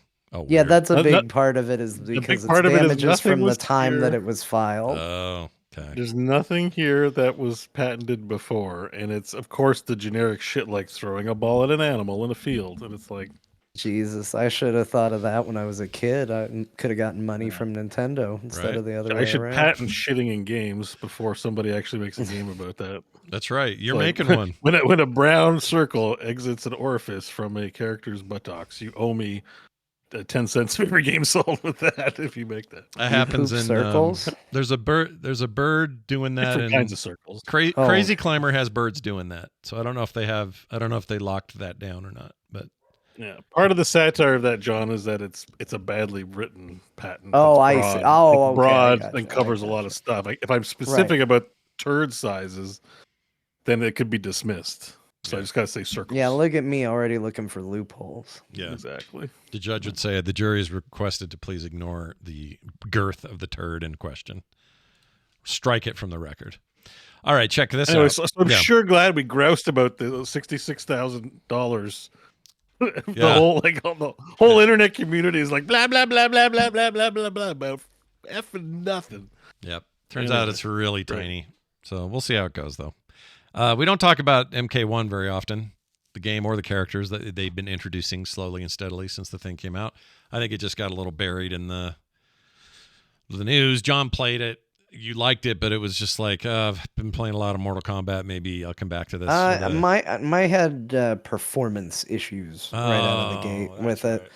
And I was not willing to hang and wait for it to get fixed. It was a little rough on PC at launch for me. Yeah. Probably better now. I have no idea. I assume they've improved that, but who knows? I would assume so, but I don't know. Yeah. I don't know. But Ghostface got announced. It feels like about a month too late, but what do I know about Halloween? It's a little later than I would have maybe put Ghostface in the game, but I included this in news selfishly because I think this looks so freaking cool. Yeah, it does. Look good. I mean, I'm a big Scream fan to begin with, so there is a part of it where it's like, well, where does my fandom start and all of that? But I think this character reveal is so cool in a lot of ways. Number one, they got the actual voice for the voice of Ghostface. This is a huge win for anybody that's seen them add like Terminator Or even they put Homelander in, and it was a good Homelander impersonation, but it wasn't him. Yeah. So, like, having the actual voice is already a huge win. Number 2, it's not just one character. It is multiple ghost faces, leaning into the whole fact that it's usually more than one killer in the Scream movies. So they've done this with various characters like Noob Sabat, where it's, kind of a tag. There's a bunch of moves where one will come in and do something and then the other. But I like in this, they call him on a big cell phone. Yeah. And I think that's really, really funny. And in what I think is maybe one of the coolest things about this is typically Ghostface, is just a dude with a knife. However, during this trailer, a couple times, Ghostface does a special move, which has led the internet to discern that they think they know the identity of the 3 characters that are playing Ghostface in this game. Oh my lord. They believe that it is Kano, Cobra, and Kira. Kano? Yes. All right. I thought he was dead for some reason. I mean, all the characters die all the time, but I thought he was dead in the lore. I guess this is a prequel, so why would he be? Like, I think Cobra and Kira are the for sure, because they definitely do those moves, but Kano's very well known for throwing knives and stuff, which Ghostface does. And they're all part of the same crew, those 3. So it also makes sense that they would be working together. Yeah. So the idea that this Ghostface character has an identity, a reveal to be had of who he or she might be, I think is really creative too. And then the last thing is the fatality that they show in this preview video. I kind of thought I was done, like, being surprised and into fatalities. Yeah. I think this is one of the coolest fatalities they've ever done, which is basically, it seems like just a generic kill fatality, and then in a very meta, which is appropriate for Scream sense, it backs out to Johnny Cage playing the game on his couch, and he's the one who supposedly got lost the fight, and he throws it down. He goes, "This is bullshit. He's just a guy with a knife." And then Ghostface comes up behind him and kills Johnny Cage in quote unquote real life. And it's so stupid. And I love the fact that every time you do this fatality, no matter who you're playing as, Johnny Cage is going to get killed. That's it's great. The funniest thing in the world to me. So do you think it might be someone different? Because doesn't Mortal Kombat 1 have like the like a partner system, like a duo system where you have a tagged out guy, maybe? Well, they do, but this one character also has multiple moves where multiple ghost faces will come in and do things. yeah. Okay. So it kind of they do have those tag ins and tag outs, but this also has direct like interactions, including one where 2 of them hold him and a third runs by. So it's kind of nuts. Like it's got me really excited. I might have to look into Mortal Kombat 1 because this just seems like such a cool use of a licensed property, and leaning into it in a real respectful way. Like you lean into the strengths of what those characters are, and then putting it in their own universe in a cool way too.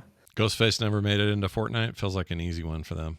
They never did. No, surprisingly not. They put Leatherface in this year. Oh, maybe that's what I'm thinking of.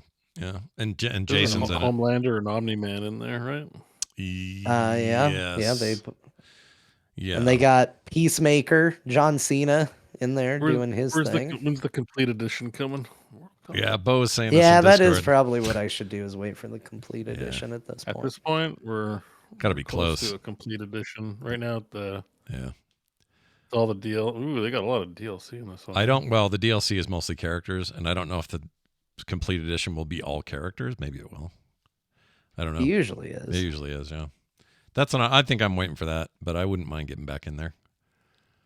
I was going to say another thing about, why it doesn't, see, this is funny. It doesn't bother me at all that Mortal Kombat's one of those games that brings in these thematically appropriate cameos. It doesn't bother me, like even in the least. But if you brought Ghostface into Hearthstone, I'd be annoyed. Well, I mean, it doesn't fit, first of all. But let's say it was something that did fit. Let's say, I don't know, Kratos is somebody who's got a fantasy background. You bring a version of Kratos into Hearthstone, I'd be annoyed. You bring Kratos into Mortal Kombat, which has been done, I get excited. That's weird. I think it depends on the seriousness of the verisimilitude you're going for. I always never take fighting games seriously. Yeah, and the I feel history like of I just- like guest characters in fighting games has been like that's been ages. Like it's been around forever. Yeah. Yep. I mean, I still think there's probably a place you go where it gets weird. But probably not. I feel like fighting game folks there's a lot of tolerance there to that kind of thing. I think. Yeah. Probably. I think so too. Speaking of thinking, I'm thinking it's time for a break. When we come back from the break, we're going to do a Dear Martha, which is a bit of a beast. I approved it with John ahead of time. He's okay with what we got going here. So we'll see how it goes. His voice willing. Although lower tier stuff you're doing okay with. It's just the high grandma stuff that's hard, right? Yeah, I can't do any high pitched stuff. Yeah, so grandma might be sitting tonight out or today out, but we'll see. And then games we played, some messages. Cousin, our cousin, I can do cousin. Yeah. Hey. I'm cousin Theodore. Cousin Theodore. And I can do the games this week if Grandma's not feeling well. Why Theodore? Yeah. I don't know why. I just went to the first thing I could think of, which was that. I like it. No one has that uncle or that cousin, but that doesn't matter. We're going to be back, and you guys will be back with us, so stay tuned. It'd be nice, because otherwise she's going to say that Bo and I are a bad influence on you. Oh, good point. Whatever, she loves you. She won't believe that. She thinks you guys are the best. Yeah. I've really sold you over here. Scott's the bad influence on us. Yeah, probably, truthfully. All right, well, let me bring it all back here. Okay. And we're back, everybody. We took our break, and now we bring to you a presentation called Dear Martha. And today's grab bag comes from Torturous Owl, who also did last one. He's got some background, a prompt, and then a hard mode for you, John. Okay. So I'm going to read each, and then we'll see what we get. He says, I've been listening to Scott's Play Retro in between episodes of Core, and I have noticed a big contrast, or the biggest contrast, between older game titles and modern titles are their approachability and player buy-in expectations. There are many features in modern games to get gamers eased into new titles without the same buy-in expectations that come with legacy intellectual properties or old titles, such as a quest log, world markers, fast travel, skippable cutscenes, New Game Plus, a story so far tutorial, etc. So here's your prompt. How might Martha's husband convince Martha to try a new game that has no previous titles, or perhaps a Game 5 installment of an intellectual property that is trying to cater itself as a jump-in point? What quality of life improvements could he advertise to sell her on it, especially in a world with a overwhelmingly availability of titles to choose from? John may use a specific game title if he wants, or any abstract concept of a game. Then here's your hard mode if you want it. All right. So that part makes sense? That all good? You get it? Sure. Okay. Sure.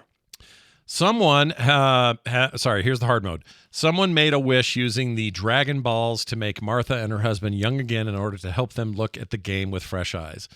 In addition to speaking with a higher pitch, John must use as much Gen Alpha slang as much as possible, minimum of 7 terms to break the curse. For John's convenience, I've included a web link to 30 popular Gen Alpha slang vocabularies that can be used if he wishes, may wish to provide him before the break or earlier in the week to familiarize himself with. Well, I just gave it to him yesterday. It's the high voice part that we're concerned about, right? Yeah, honestly, of all of this, the only thing I can't do is the high voice. It's just not gonna be possible. Nope, it just breaks as soon as I try. I can't do it. So I can't do the high pitch, but here's what I am gonna do, because I do feel bad. I don't like getting to see these early, and Scott was worried that I wouldn't want to do it, so he showed it to me yesterday. Right. So to somewhat challenge myself, here's what I'm going to do. Here's what I'm thinking of doing with this. What do you guys think of this? All right. He gave me this link to Gen Slang 101. That's what it is. Yep. It's 30 words that are Gen Slang. I think I'm going to, in order, do a Dear Martha that includes all 30 of these. Oh, I love this. Okay. In order. In order.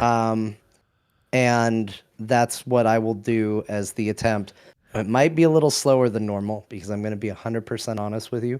I don't know what all of these words mean. I don't blame you, and also I respect So- you for not knowing. I don't want you to know. I might have to, as I'm talking, read the definition and figure out how to use it in a sentence as we go along. All right. But I will do my best. All right. Okay. I'm looking forward to this. This will be great. Okay. Well, there you have it. That's the rules. Off we go.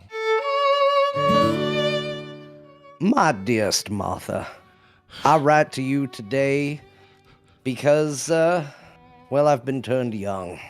And these young eyes are ready to look at video games with that fresh-faced glow that I had as an adult.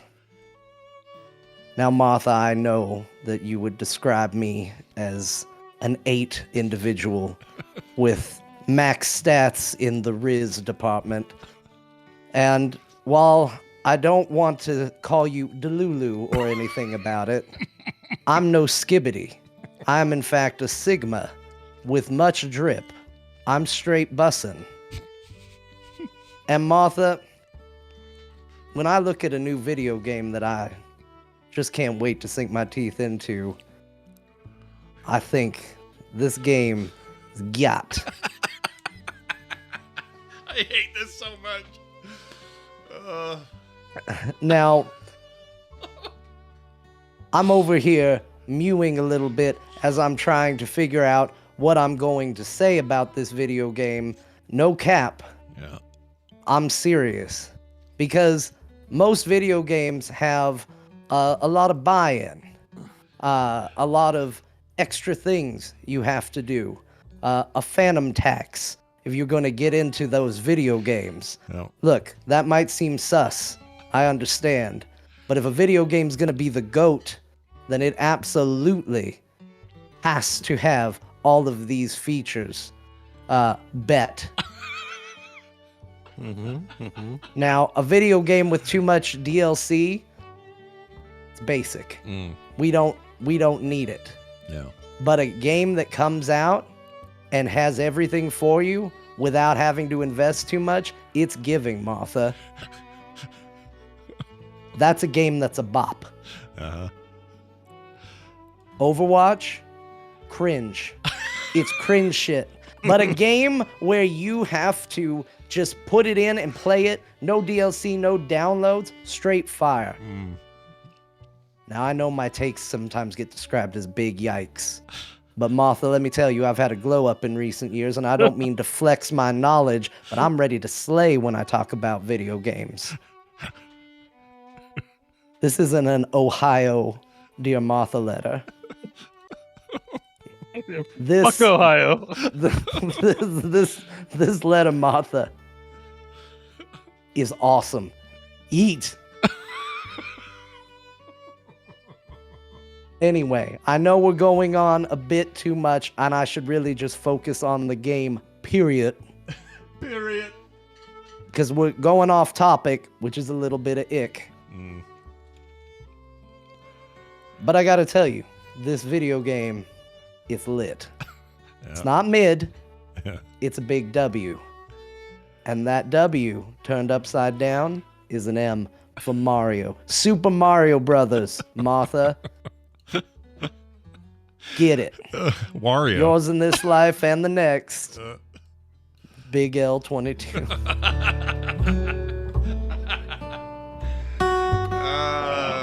That was great. There For you the go. audio There's- listeners, you may want to go check out our YouTube VOD because the definitions of all those words were being scrolled by Scott during it, Yeah. which was very helpful if you didn't understand what was being said. Yeah. So, If you're like the most of us, you didn't know what was going on. Before we dive into the games we played this week, I just found an interesting stat. The Veilguard, Dragon Age Veilguard, which we're going to talk about in a minute, teased that its hair, its strandy hair feature, the crazy hair physics, if you can turn those on with the card you have, 50,000 individual strands of hair per character over 100 hairstyles. So some of the hairstyles have more, some have less, but the average is 50,000 strands of hair per character. Wow. yeah, it's sick. It's the hair is a big reason I keep playing the game. That's why Bo stayed for the hair. He came for the role playing. He stayed for the hair. I picked like a long hair guy. My guy looks so badass and sexy, like one of the sexiest player characters I've ever had the pleasure. It's the real reason that Solus is such a bad guy. Is it's like you put all this effort into hair tech into my game. Yeah. He's just jealous. Yeah, which I understand. So let's do it. Let's. Oh, that was a word that wasn't in your list. He's molding. Oh, he's So- molding. Yeah, he's molding. Yeah. Oh my gosh, that slang kills me. All right, it is time for us to do it. Let's talk about the games we played. We'll start with Dragon Age: The Veilguard. I'll just begin by saying I fell off a bit because of a thing I'll talk about in a minute. Big thanks to Cowboys you everywhere. fell off of the game that you're definitely going to beat this year. Oh, I don't know if I'll beat it this year, but I'll beat it. I'll definitely beat it. But I got distracted by a cowboy game, and we'll talk about that later. Okay. Because I right. was afraid this was going to happen, and it did. But anyway, I did play some, not nearly as much as you guys. John, I'm seeing you're almost 70 hours in, maybe more at this point. How's that going for you? Yeah. Pretty good. I don't think overall I have changed my opinion of the game. I will say that everything I said last week, I think still applies, 70 hours in. I do think that this game has some really high highs when it decides to get serious. But that's a key thing is like, I feel like when this game decides to stop like futzing around and actually be a Dragon Age game every now and then, like it's really good. Like it's shockingly good. And it's part of what makes the other stuff so frustrating is to go from like that stuff, which is really compelling, like big decisions, big events, cool moments. And it's like, man, this was so epic. This was so cool. Like we tried to assassinate a god and like there were dragons and there was all sorts of stuff going on. And, we're reeling from the way things went down. And now we're sitting around talking about how much we all like coffee. And like, again, Hey, the coffee talk's fine. it isn't. No, it like, isn't. it really is like, I feel like the characters in this game was literally someone like leaning back and looking at their coworkers and going, what do I know about so-and-so? It's like, okay, I need a character. What do I know about Joe? He likes coffee. We'll just make a character around that. How do we turn that into a fantasy trope? Well, he's grumpy when he doesn't have his coffee, so possessed some of the time. Ooh. And then they're like, okay, let's go to another character and let's pick another weird little office quirk and build a fantasy trope around it. Like it just, I mean, isn't it a bit refreshing instead of it being mead? Fantasy games and they're mead. I mean, Everyone's drinking alcohol all the time. I found it like I agree with your sentiments. I'm just saying, leave the coffee alone. I think that like honestly, any one of the what I perceive as like weird crimes of Dragon Age, like in a vacuum or even lessened, wouldn't be that bad. I think you could have a serious game and have a character that's like way into coffee, and that would work just fine. But it's like when every character kind of falls into this, it's like that's when it starts to be too much, because it's okay to kind of step out and experiment and do some things here and there. But when it feels like every time I talk to my team, it's like, here's the guy who's the Griffin dad, and he's legitimately really upset about something, and he's got good reason to. And I went in and was like, hey, man, we should all get along. And he's like, huh, yeah, you're right. It's just like, oh my God, what are we doing? Like, it's so often disappointing every time I have to talk to my teammates that I genuinely dread every time it comes up. And I know I said to you guys, I don't remember if it was on the show or not, but this game, and this is so weird for a BioWare game, I feel like I would be enjoying it better without the companions. Like I would almost rather say, give me 2 additional character abilities for my character, because that's all I really use them in combat for anyway, is like an ability here and there. And give me their abilities to use and customize on my character, and then just They can stay home. I don't really need to interact with them. I don't really have any interest in it. Now, I do think that come the end of the game, my opinion on that will change. Because by all accounts, even the people that are the absolute harshest critics of this game have said that the last couple hours of this game are crazy and extremely good. And I do want to see that because I have seen this game do some really good things. But yeah, there's absolutely a point in the game where they sit down and they gather around a table and they basically go, yeah, I think the problem our team has is our team has problems. And we're going to have to just deal with our problems if we want to solve saving the world. So we gotta figure out why we're all emotionally tied up in other things so we can, set aside everything and do what we got to do. And it's fine. Like, they're giving word to something that has been in BioWare games before. Like, the whole idea of Mass Effect 2 and the suicide mission was essentially the same thing. It was, hey, you got to go do everybody's personal quest if you want them to be at their best for the, suicide run at the end. But again, it feels so different when that's just kind of the mechanic versus them literally saying, like, man, I want to stop gods, dude, but I am just too hung up on mommy issues right now to do it. I just can't focus on it. I just thinking about every time I would go to kill a god, there's my mom, and I just can't do it. And there's something so just, if it's unsaid, it seems fine to me. When it's said, it feels childish, and I can't really put it any other way than that. Like, it just seemed really weird. This group of like adults standing around a table talking about how, shucks howdy, I'm just too distracted by my own personal business to really fight for the world. Even though, again, this is something BioWare has done before and it's been fine before. Could be tied to the fact that I just don't like any of the characters, but except the necromancer and his pet, they're fine. Everybody else is good. I love that the two. Go ahead, Bo. Where exactly are you in the game?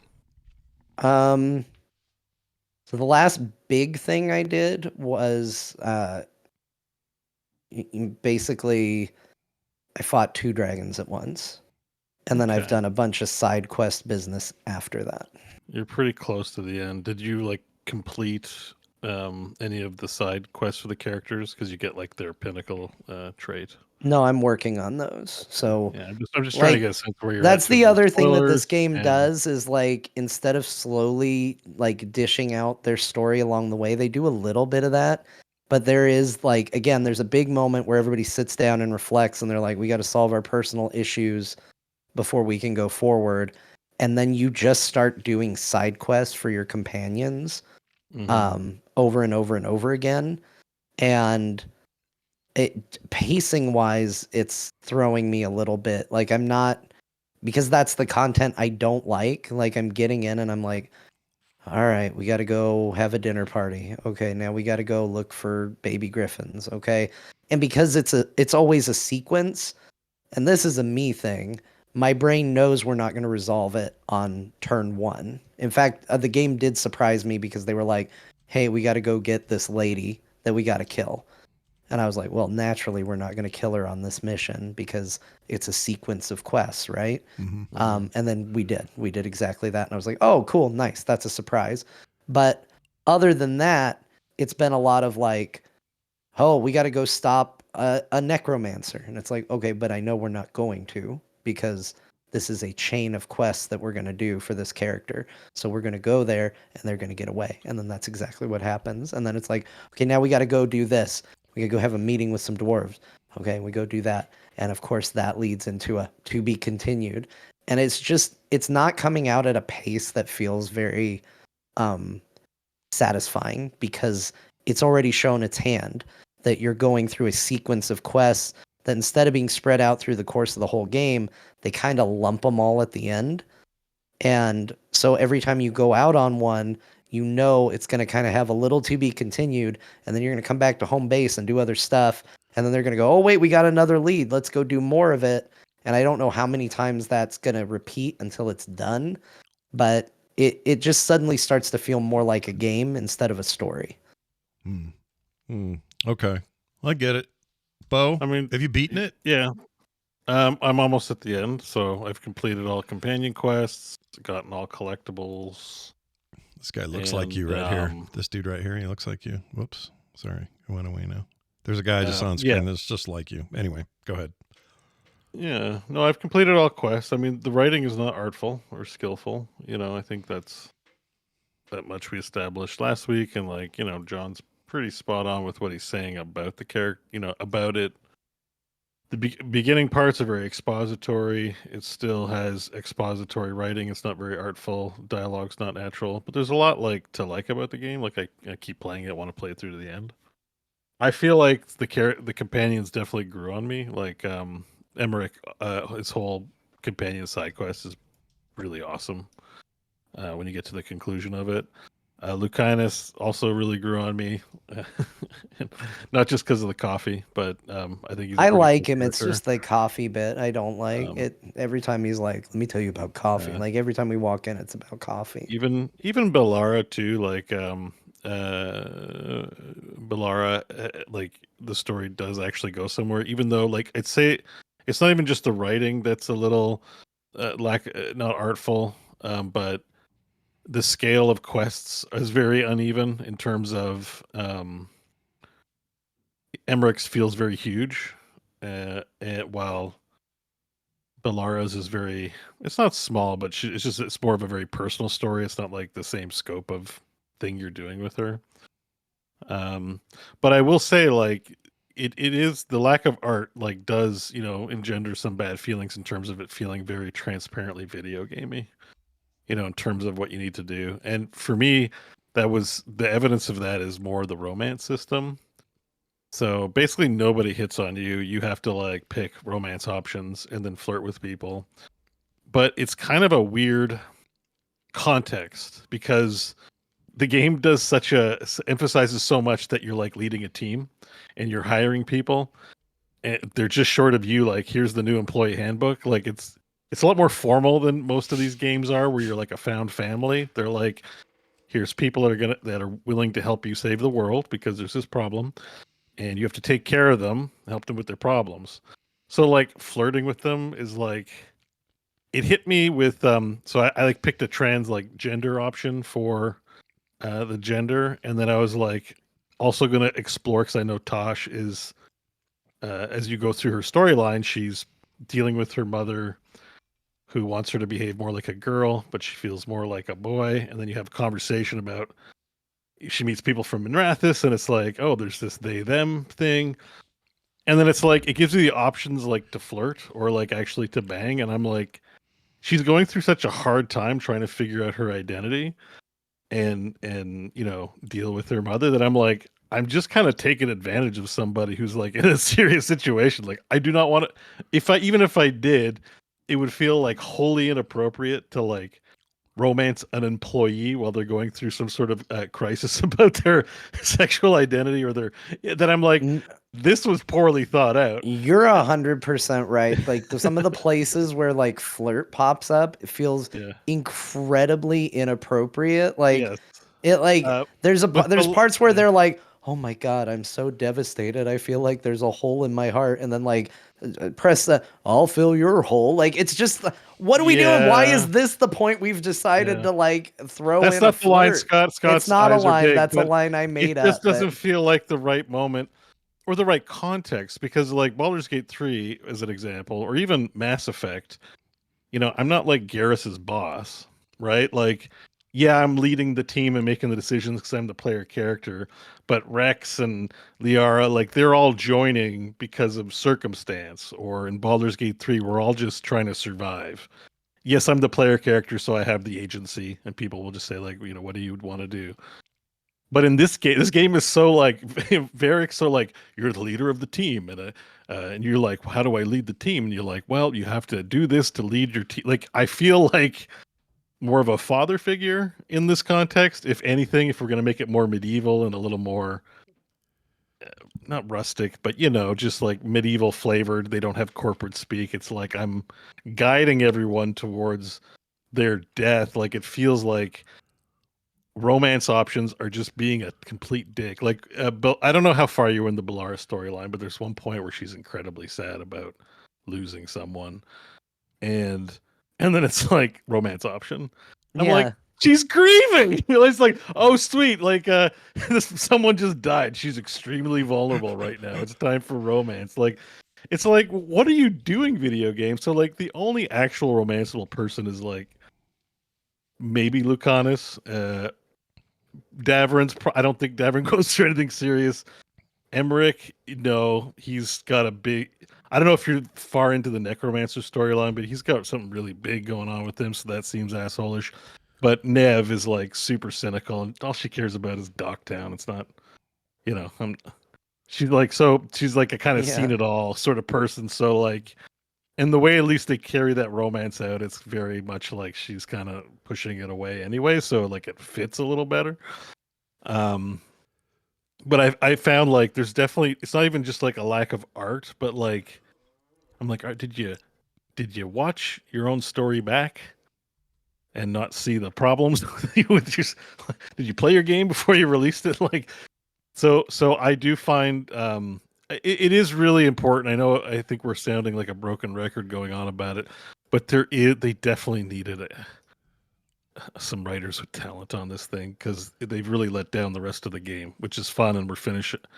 I think both John and I are gonna have played it obsessively. I'm Are gonna finish it 70 for a hours reason. in. I'm gonna finish the damn game, Yeah. and like I don't hate it, even though it probably sounds like I do. But it's just it. I think the problem is like it's the same thing I had with the Super Mario Brothers movie. Like I like the Super Mario Brothers movie, but I feel like it could have been phenomenal, and instead it was just good.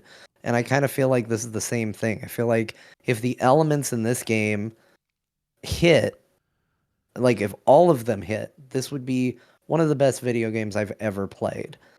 But the fact that it misses in so many areas, it makes the areas that it succeeds in that much more frustrating to be like, I just wish these other areas were a little bit better. And it doesn't have to be, yes, everybody's going to compare everything to Baldur's Gate these days, but it doesn't have to be Baldur's Gate levels. But it's funny to hear Bo say that, because I was thinking that this week and I kind of forgotten it till he mentioned it. I feel like I'm playing a school guidance counselor in this game. Like, that's what I found myself thinking. I was like, I don't feel like I'm playing a hero. I don't feel like I'm playing a role that I have chosen. I feel like I've been given the job of guidance counselor for a bunch of like high school students.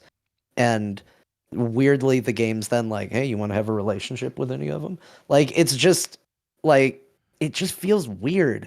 Everything they're bringing to the table all feels like we're just dealing with high school crap. And it's like, I'm the only character that feels like the game has decided to put above that. But by doing that, they've removed all agency from you. Like, you can't be an asshole. You can't be a dick. You're just going to always be a positive, forward pushing force for these characters. And you really have no role besides just like sitting there going, how did that make you feel? Oh, okay, I see. Well, have you considered doing this? Like, I just feel like I'm playing a guidance counselor that kills monsters. And I don't think anybody wants your video game protagonist to be that. The writer of this game was a writer on Mass Effect 2, 3, senior writer on 3, Inquisition also. Like, it seems like a pretty good pedigree. So I wonder if this is more like direction or So something. there is good writing in the game. And Yes, I'm playing the final missions, and I would say like I was actually kind of surprised. So it's good. Like once you start getting into the final missions where you can't do side stuff anymore, it's lengthy. Like I did one, 2-hour jaunt, and I'm not even done the game. Yeah. And big things like major things happen, and we're like, whoa, this is where the story is. I made it through the entire game, and we're now getting to some like really consequential good shit that actually puts some of the stuff you're doing before into like a context that's like, oh, I get it, and I see what they're trying to do. Actually, it's cool. Like I'm like, oh, this is great. The writing was still not artful. Like I don't. This is a thought I had while I was playing, John, is that do we look at some of those older games with rose-colored glasses? Because I guarantee you there was some not great writing in like Mass Effect as Yeah, well. Like, absolutely. but our standards, like I've also played a lot of phenomenally written games this past year, like Phantom Liberty, um, Baldur's Gate. I mean, I went from playing Metaphor to this, so it was like very good writing to Yeah, but that's what I mean. Like this. our standard has come up, but maybe so. Part of me was like, I wonder if this is like they're just at the BioWare standard, and we look at their older games with with rose-colored glasses because it's been a while since we've actually played them, and I'm like, But maybe even they haven't then, stepped up their game. I definitely think there were elements of that. I think the problem is I think part of the problem is a problem of percentages.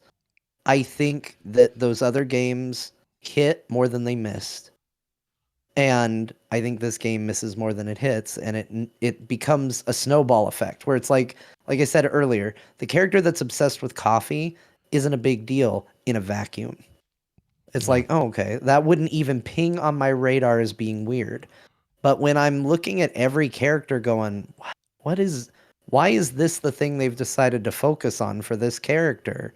Like, there are cool and interesting elements about every single character, and it feels like what they have tried to tie the identity and story to for almost every single one of them is the least interesting, least in-world feeling thing that they could possibly have picked. And when it all feels that way, it kind of lifts everything else up. And all of a sudden, because I'm scrutinizing 5 or 6 things very closely, now all of a sudden I'm scrutinizing everything. And I think it's just because you start noticing it. It's like if you ever notice like some dirt in a spot in your house and you're like, oh man, what is that? And then you really look and you're like, oh, it's all dirty. I only looked because there was this one big piece of dirt here, but now that I really stare at it, look at all this dirt here. I think it's that same sort of principle. So I do think you're right, though. I think the standard in writing has gone up, but I also think that, like, if you look at the problems that your companions had in Mass Effect and even like early Dragon Age games, like all of that stuff felt very in universe. And it was very rare that it broke it. And even when it did later on, because like I still stand by, I think one of the funniest and one of my favorite pieces of Mass Effect content is the Citadel DLC, which is a DLC where the game basically makes fun of itself. It leans into memes. There's a whole scene where Shepard is just going Rex, and Rex is going Shepard, and then Grunt's going Shepard, Commander Shepard, and they just say Shepard back and forth for like 5 minutes. That's incredibly stupid. But they earned it by having a long lead up to it. It wasn't 3 games of that. It was one moment at the end of a long journey where it felt earned. And I think that's where this has a harder time. Renegade really kicked ass in Mass Effect 2. And that's the other people thing. And punch them or shoot them. Like there's a boss fight I skipped because I was renegade enough and just shot them in the face while they were monologuing. Yeah. And you don't have to do the boss fight. It's super cool. I miss that. And there's like none of that in this game. So yeah, I think it deserves that. It deserves the critique that it's not. They could have done much better with the writing. And there was a spot where you go in and Lucanus is trying to get Harding to try coffee, and she's pretending to like it, even though she clearly doesn't like coffee, but she doesn't want to tell him she doesn't like coffee.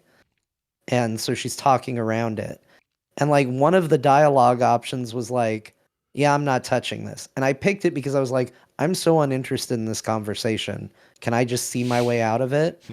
And instead of my character being like, all right, you guys just figure it out, my character was like, hey now, maybe she's just trying to be nice and not like coffee.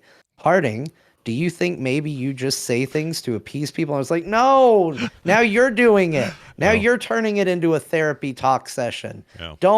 I didn't want to participate. I wanted to do the punch the reporter and walk away. I wanted to be cool. Like, Want to be? Yeah, Want to be cool. I just wanted to walk in and be like, "Shut the fuck up about coffee," and then Yeah. walk out of the room. Instead, they they're don't doing like give what you you that have option. to. It's like what you have to do with your kids now. Alexander, we don't take things from our sister. It sounds like that kind of stuff, and that would Yes, that drives it me feels apeshit. like talking to children constantly, and they're grown ass adults. Yeah. Which is what All makes these characters. romancing them feel weird too. At a certain point, you're like, what? What am I doing here? Yeah. The other reason I And hit it's this. all you. Like they'll be like, "Hey, do you like coffee?" And it's like, "I like to put my penis in coffee." I don't know. No. But it's like it's basically it's about as overt as that. Like you turn a normal conversation into like an allusion to sex, and it's like, okay, That's weird. or something like that. It is not great in many cases. Part of what I hit the skids on was that feeling of just like I'm being pandered to, and also yeah, that's why we say like young adult, right? Yeah, it's the other reason I did is I was feeling there's a bunch of it's mostly about cowboys, but one of the reasons was I was feeling like We'll get to Red Dead Redemption. We'll get to it. We'll get there. But I felt like I wanted to try a mage or a magic user out, and I can't do that easily without starting over. And then I just got all up in my own head about it, and then I picked up Red Dead. So anyway, that's where I was. Yeah. Well, you have to endure. Well, the actually opening is good, but I know what you mean. You have to endure the opening bit where Balara and Harding are explaining things to you 5 times over. Yeah, I wish I could skip that. So, yeah, and when it gets good, it gets good. Like that's the frustrating part. Is like suddenly you find yourself in a mission and it's awesome, and you're just like, "Oh my god, this is great!" Yeah. You haven't I'm gotten having to the fun. end of you haven't gotten to the end of the Necromancer bit yet, eh?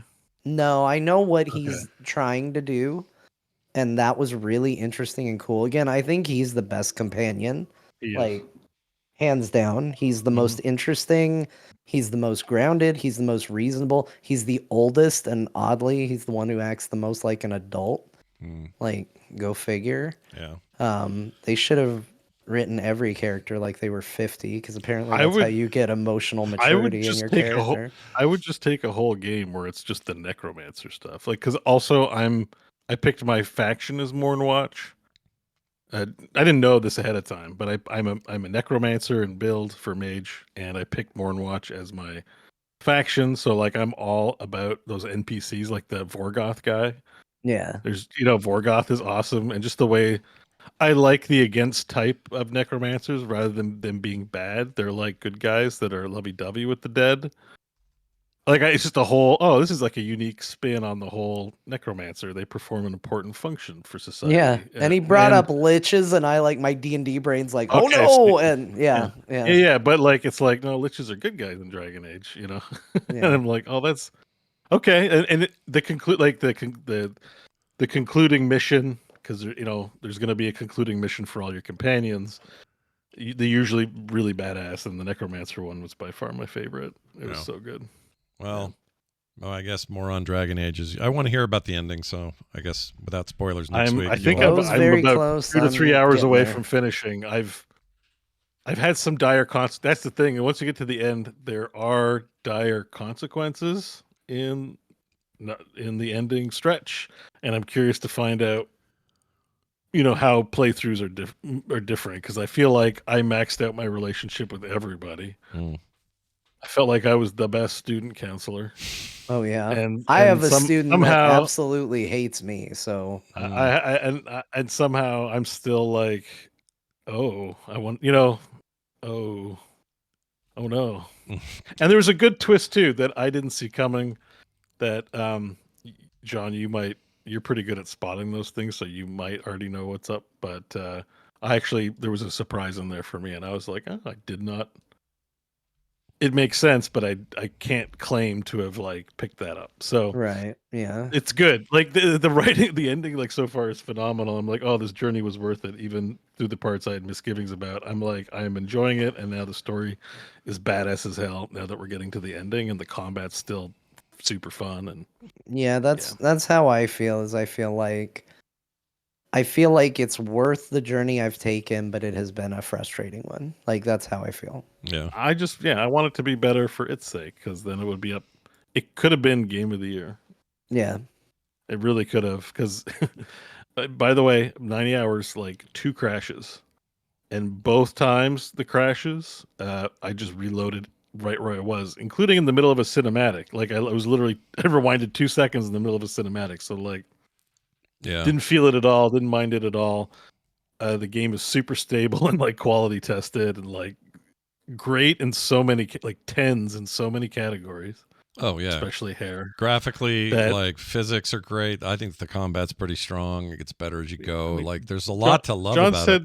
Yeah, John said last week he wished there was some more open areas, and I've come to sort of agree, at least for the towns, it would be nice if it felt more like the Citadel or something. Where that was the area I wished it were open, were the towns. Yeah, it really is like zeroed in on your hub quest givers in each faction and your NPC companions, and that's it. There's no like chatting with people to learn lore or get involved in weird people's lives. Yeah. It just felt like any quest I had that was in a city, I was doing Mario Kart laps. Yeah. It was like you take a weird path and then the quest ends where you start, and it's like, wait a minute, why are we back here? Yeah. I know my directions enough to know that I have ended up exactly where we started, which makes me wonder why we just did what we did. Yeah. Yeah. I mean, but like I would that like I'm just sort of zeroing in on the areas of like quality improvement that could have been better, which is like getting some sort of hub and then having the levels for the missions. Like I personally don't mind that they were linear or anything like that. They're gorgeous. Yeah, they're pretty. And some of them are jaw dropping. We're just like, wow, this place is awesome. And you see something in the distance, and you're gonna go there. But that and the dialogue really just really shit the bed. Mainly the lack of artfulness in the storytelling. It really. If he wrote the other Mass Effects, he must know what this game's like on the way out. But like, it's uneven. There's parts that are phenomenal, and there's parts that aren't phenomenal. And I think, who knows? There's a lot of people that work on these things. Who knows how that ended up that way? But it's a shame. Especially a game that's gone through some big changes. Live service, not a live service. You know, that could explain a lot of stuff too. That they just needed to. What is it they say in Community? Let's shit this shitty movie out or whatever it is. Don't shit where you eat. I don't know what it is. It's Steve Guttenberg when they're like making a knobbed trashy movie in like one of the later seasons. They're like, let's make this piece of shit or whatever. Knobbed's like, oh, that statement concerns me. But everyone they just want to get a movie done. They don't care about the quality of it. It just needs to come out. Yeah, there's a lot of ready aim going on, I think, in this business. And like you said, on a technical level, it's amazing. Oh, quick note to Steam Deck players. It played okay when it launched on Steam Deck, but there's been a patch since that really improved it there. And like the performance is so much better. So if you were hoping to do that, I think maybe now would be the time to get in. I remember what it was. Let's crap out this piece of crap. There you go. Crap out this piece of crap. That's Keith David that says that. Not Steve Guttenberg. Why'd you say Steve Guttenberg? No. Steve Guttenberg. He's in the episode. He plays he's in the episode, but it was they're having a little powwow about the plan to get this movie out the door. Yeah. And then Keith David just like, let's crap out this piece of crap. Nice. It's a good loop because he's also in Mass Effect, so full circle. I like it. Right. Yes. All right. Well, moving away from Dragon Age for now, I'm going to tell you about a little game you may have heard of from 2010 called Red Dead Redemption. I don't need to describe this movie to you. Shouldn't it be called Red Dead Classic now? I mean, at this point, maybe, given all the current classic moves. And it is in a lot of ways that they didn't, this isn't a remake. It's a remaster in that it's up-resed and it runs at, beautiful frame rates. I think I'm getting like 240 frames or something on my PC, and plenty high on Steam Deck. In fact, Steam Deck performance is flawless. It's so good on there. It is what I remember it being, which is a bit of a masterpiece. I've said this recently in a YouTube video. I'll say it again briefly. Red Dead 1 is maybe the superior game with finger quotes, and Red Dead 2 is a piece of art with a game in it. And I don't mean that as a negative thing. I just think the second one is so deliberate and such a life simulator that it sometimes forgets the fun that the first one brought to the table, even though the first one had a lot of methodic things too. And it wasn't like it was devoid of that, but they really leaned into that with 2. And I love both games, but there is something very special about 1 for me. It will be in my top 3 games of all time forever, probably. It's never really left that position. And I got way into it, and it distracted me from everything else. So yeah, I finally grabbed it, and part of the reason I grabbed it is because our friend Shatterproof gave me no excuse because he donated my other games I'm going to talk about today, and I was like, well, I saved that money, I may as well spend some on something else, and so I went and spent $50 on this, and I really like it.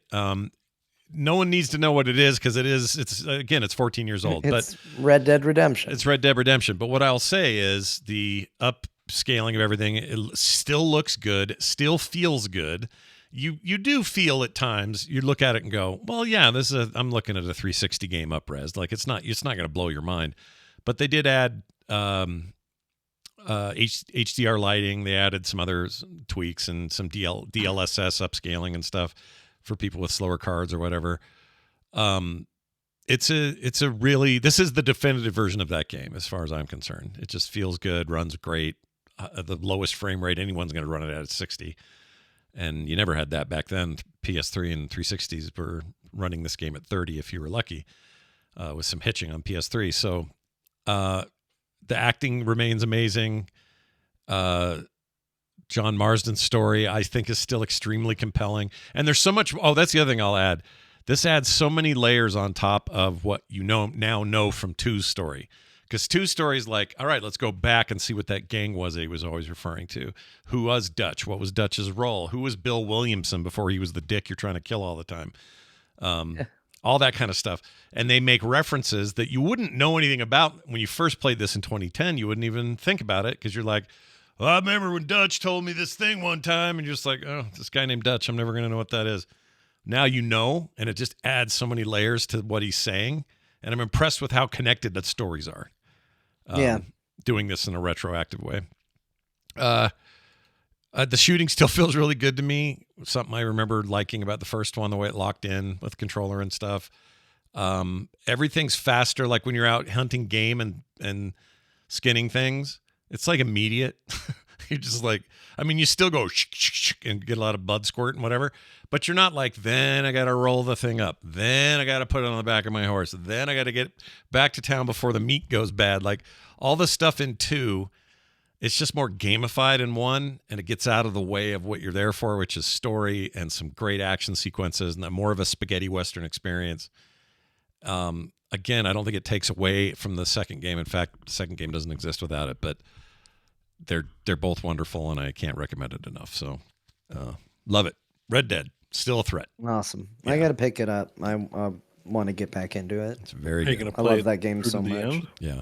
To what? Say it again? Are you doing a full playthrough or just checking it out? Oh, I'll play it. I mean, I beat it the first time and the DLC the first time. I'll probably do that again. I do want to... I haven't touched the Halloween stuff, which they included, the Undead Nightmare stuff. I loved that back in the day, so I'm sure I will again, but I'm going to play it in that order where I just... beat the game and then go back. And I'm making really fast progress, which makes me think I was slow in the first time through. You must remember things from the game, though, where you're like, oh, I got to go here and go there. A little bit, yeah. It gets faster. Definitely, I remember a scene. There's a scene where somebody sets a barn on fire to try to kill a bunch of horses, and I have to get back there and take care of it. I remember being very confused back in 2010, and this time I'm like, oh, no, I know where to go. Just go right. And like a lot of muscle memory kicks in with this game because I played so much of it. I also played a ton of the multiplayer. I don't think any of that's in here. I could be wrong, but I haven't seen it. If it's in the menu, it's not obvious to me, and I haven't really seeked it out. But I used to love that stuff. I loved the whole like team-on-team shootouts and driving all your friends off a cliff in a freaking wagon by accident or on purpose. There's a lot to love about the multiplayer. That's all, the new game's got full-on the whole systems, right? This was more like quick little mini games. There's a sharpshooting contest, and there's a who can draw their gun fastest, and here's a little death match and that sort of thing. And I missed that. So if it's not in here, that would be disappointing, but I haven't really tried to see. So, and there's still some jank, but it's the kind of open world jank you appreciate. Weird moments where you shoot a bird and it lands on your horse, and then the bird carcass stays on your horse until you log out or whatever. So it's just weird shit, but not broken stuff. I really like it. Available now on Steam and on the Rockstar launcher, also F that thing, and also on consoles. And I think maybe the Switch got it. I can't remember. All right, let's get to the game Shatterproof sent me that I think are pretty neat. He gave me a copy of this game called Teenage Mutant Ninja Turtles Splintered Fate. And you might say to yourself, what the hell is that? Well, that's what I said until I played it. Super Evil Megacorp made this. And if that name sounds familiar, you know them from, let's see, Super Evil, I forgot already. Megacorp. They made... They make that phone game? They make a phone game. And this game, I think, has a phone version. Oh, there it is. It's Catalyst Black and Rebel Moon.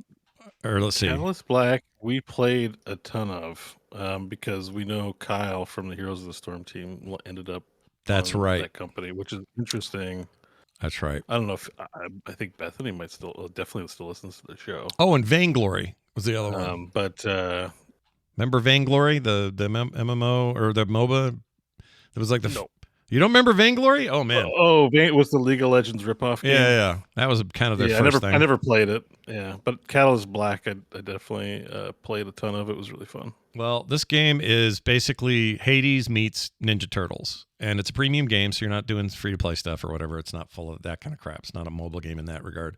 But it's like Hades. You pick Donatello or whoever you want to play, and you go fight a bunch of stuff, and the bosses and creatures project what they're going to do, and you dodge out of the way, and you use these abilities, and every time you beat something, you get a little bonus thing, roguelike stuff, and you go back and talk to Splinter and the other turtles and all that shit.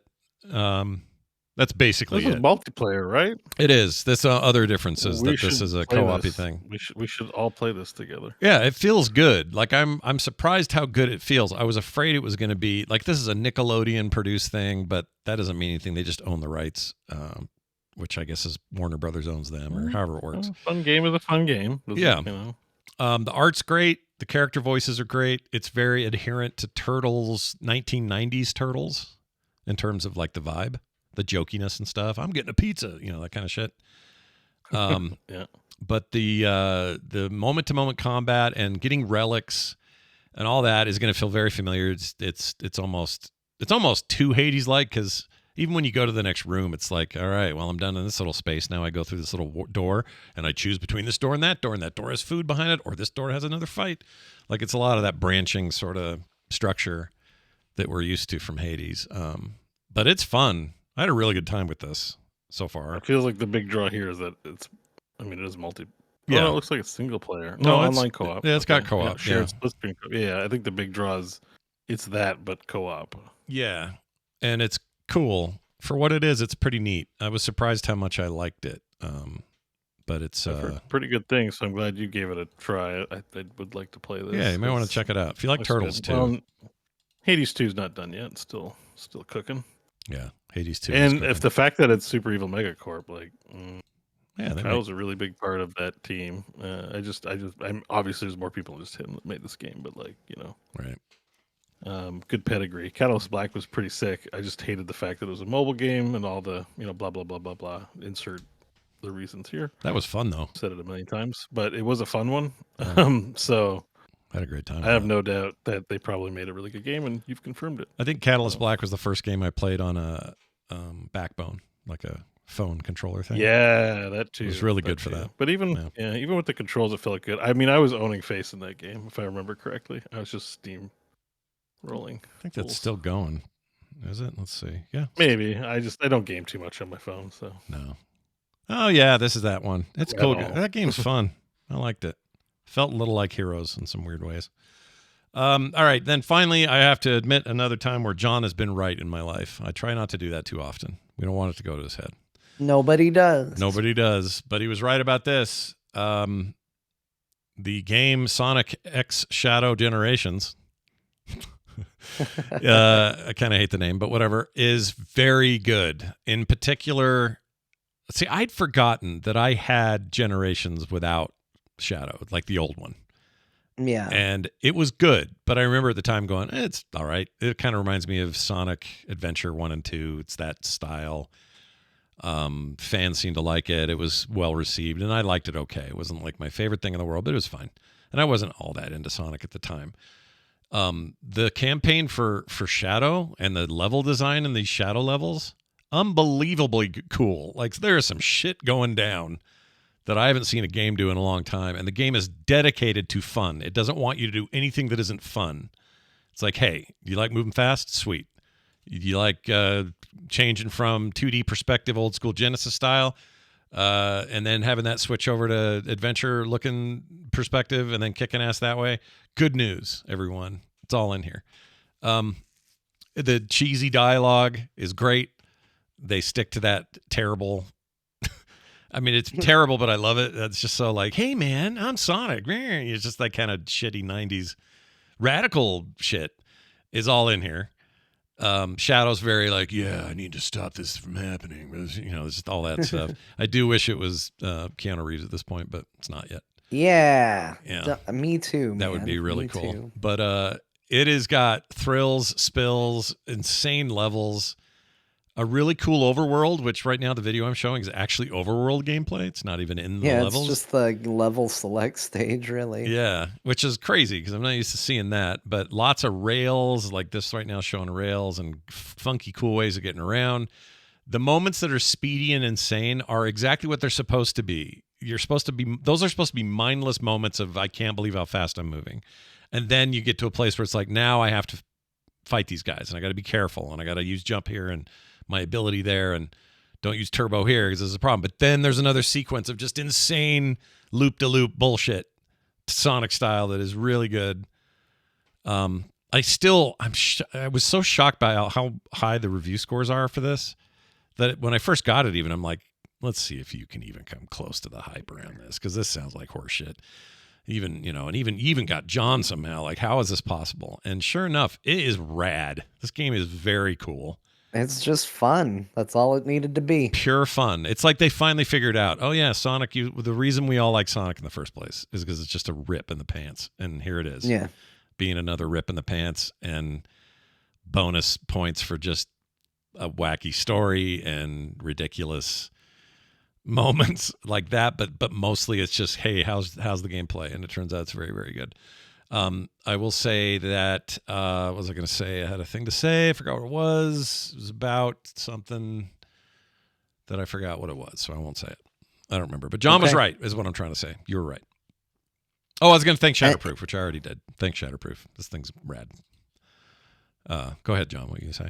No, I was just going to be happy that I was right again, because that makes me feel good. And yeah, I mean, this game, like I said, it's not going to set the world on fire in any element except that you're just going to play it. It's going to be arcadey and you're going to have a good time. Like, yeah. I think it's exactly what you kind of said you were looking for last week, which was just something kind of arcadey and mindless to just goof around in. Yeah. And it's great for that. It's really great for that. And it's with so much style and panache. Like, I can't believe some of the level shit that happens. Like, just now we just saw some. It's just like, what? How is that even how is this a video game? Like, there's some moments of very impressive game happening, and there's a purity to it. And I'm also happy to say, if you have a Steam Deck, this thing is great on Steam Deck. Fast as hell, no dip in performance, really well optimized. Uses the Cryo engine, which is kind of weird, but it's neat. It's very cool. Going to keep playing that. John. Yes. Tell us more about your gaming week. So I played, in addition to Dragon Age, I played a lot more of that Vampire Survivors Ode to Castlevania. Yeah, I mean, I had essentially beaten what seemed like the DLC right before the show last week. And in true Castlevania style, it was about half. And I unlocked a ton more stuff to do and a ton more things to see. And even the level that they added, the Castlevania stage, once you beat the DLC, again, in quotes, you unlock a whole second half of the map to explore. Oh, wow. So the amount of content in that game is absolutely insane. And I'm trying not to just burn myself out on it. I get this weird like mentality with Vampire Survivors of, I have to get everything. Let me just get everything. And there's so much here this time around that it's like, okay, slow down. You can do other things than Vampire Survivors. It will be fine. But it did inspire me to go and watch a 7-hour documentary retrospective on the Castlevania series, which was really, really good. So it just made me, it did what it was supposed to do, right? Like if this is going to be considered an ode to Castlevania, it made me want to sit there and consume all things Castlevania.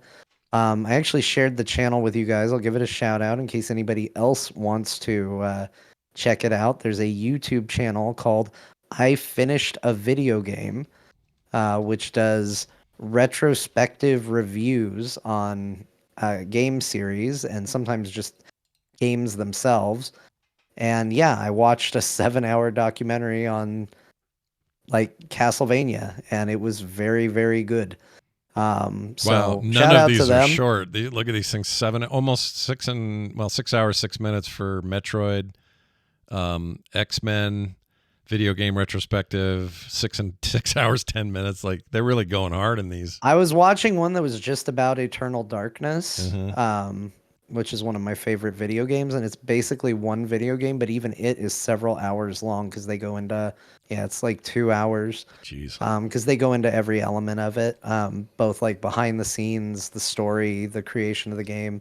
Really great site, and hey, great second screen experience if you're playing Vampire Survivors Ode to Castlevania, which is what I was doing through a lot of that. So I played that. In addition, this week was patch week for Final Fantasy XIV. Patch 7.1, Crossroads came out, offering some more main story quest, as well as a new Alliance raid, and a bunch of other goodies. So far, all I have done is the story. So that's all I've seen. I haven't seen the new raid, although I did. There'll be some people that think this is sacrilegious. Sorry, this is just how I do it. I did watch a strategy video for just rough what the mechanics are for the new raid, so I could go in somewhat prepared. Scott, Yeah. I don't mean to shock you. Final Fantasy XIV finally put a boring ass dragon that you would like in the game. Oh shit! Really? Like a westernized Game like of Thrones looking a real dragon. Let me see if I can find a picture of it real quick. Do they here. bring it to the square and limps the Lamos and everyone points and laughs at it? I hope so. That would be amazing. Probably not, though, I'm guessing. Or is it just a boss and nobody says anything? It's a boss. It's a boss. Dragon. Of course. We haven't had dragon beef in a while. Let me see if I can find a picture of this thing. While you're looking that up, do you have what's his name? Your little blonde boy characters? Does he do this a lot? And here's my impression of him. What blonde boy? I can't think of his name. Who's the one with the fancy got hair in his face? He looks just like the girl. They're twins. Oh, Alphino? Alphino. Here's Alphino, my impression of Alphino. So he's like this, and someone asks him a question, and he goes, and then holds that for like 10 minutes. The pensive thought. I hate that. My son got pictures today, and that was one of the poses they had him do. Really? A pensive shot? Yeah, like a pensive, thoughtful pose. Are they fans of the series? Probably not that. Probably just. I can't find the dragon, but I'll get a picture of him when I fight him, and I'll show you him. Okay, I'd like to see it. The fact that they finally got it through their heads how to do a proper dragon, that's exciting. Yeah, I mean, it's not the most interesting dragon in my opinion, but it will meet your criteria, so you know that's exciting. It is exciting for me, not for anyone else. It's proof and confirmation that they can do it. They just choose not to, more often than not. Right, they only do it once every 15 years, and then that's all you're getting. Dragon. Beef. Anyway, that's great. So I'm glad to hear you're back in there. People receiving it well, like they like their big content patch. I don't know. So people were a little bit much to deal with reactions to Dawn Trail. Mm-hmm. So I've really cut myself off from consuming what other people think of it and just sort of going off of what I think. As far as this story, you know, without going into spoilers, it seemed perfectly fine for the first half.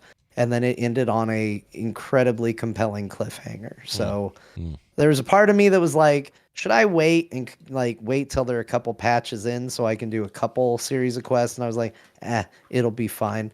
And then I got to the cliffhanger and I went, damn it, I should have waited. Because now I'm like, when are they going to put out more? Yeah. Because they ended it. They knew what they were doing. They were like, well, let's really hook them with this one. So that's what they did. What's the cadence of patches for that game after an expansion? Is it like big content patches is always 3 months apart type thing, or what do they do different? Yeah, I think that's about what they go for. They're really reliable, but it's funny. I don't know what that reliable, like they actually get criticized for being too predictable. Like, it just seems crazy to me as a WoW player. You're right. Like as a former like big fan of WoW, the idea of like people complaining because it's too easy to predict when stuff's going to come out and what stuff will be in that patch, it seems wild to me.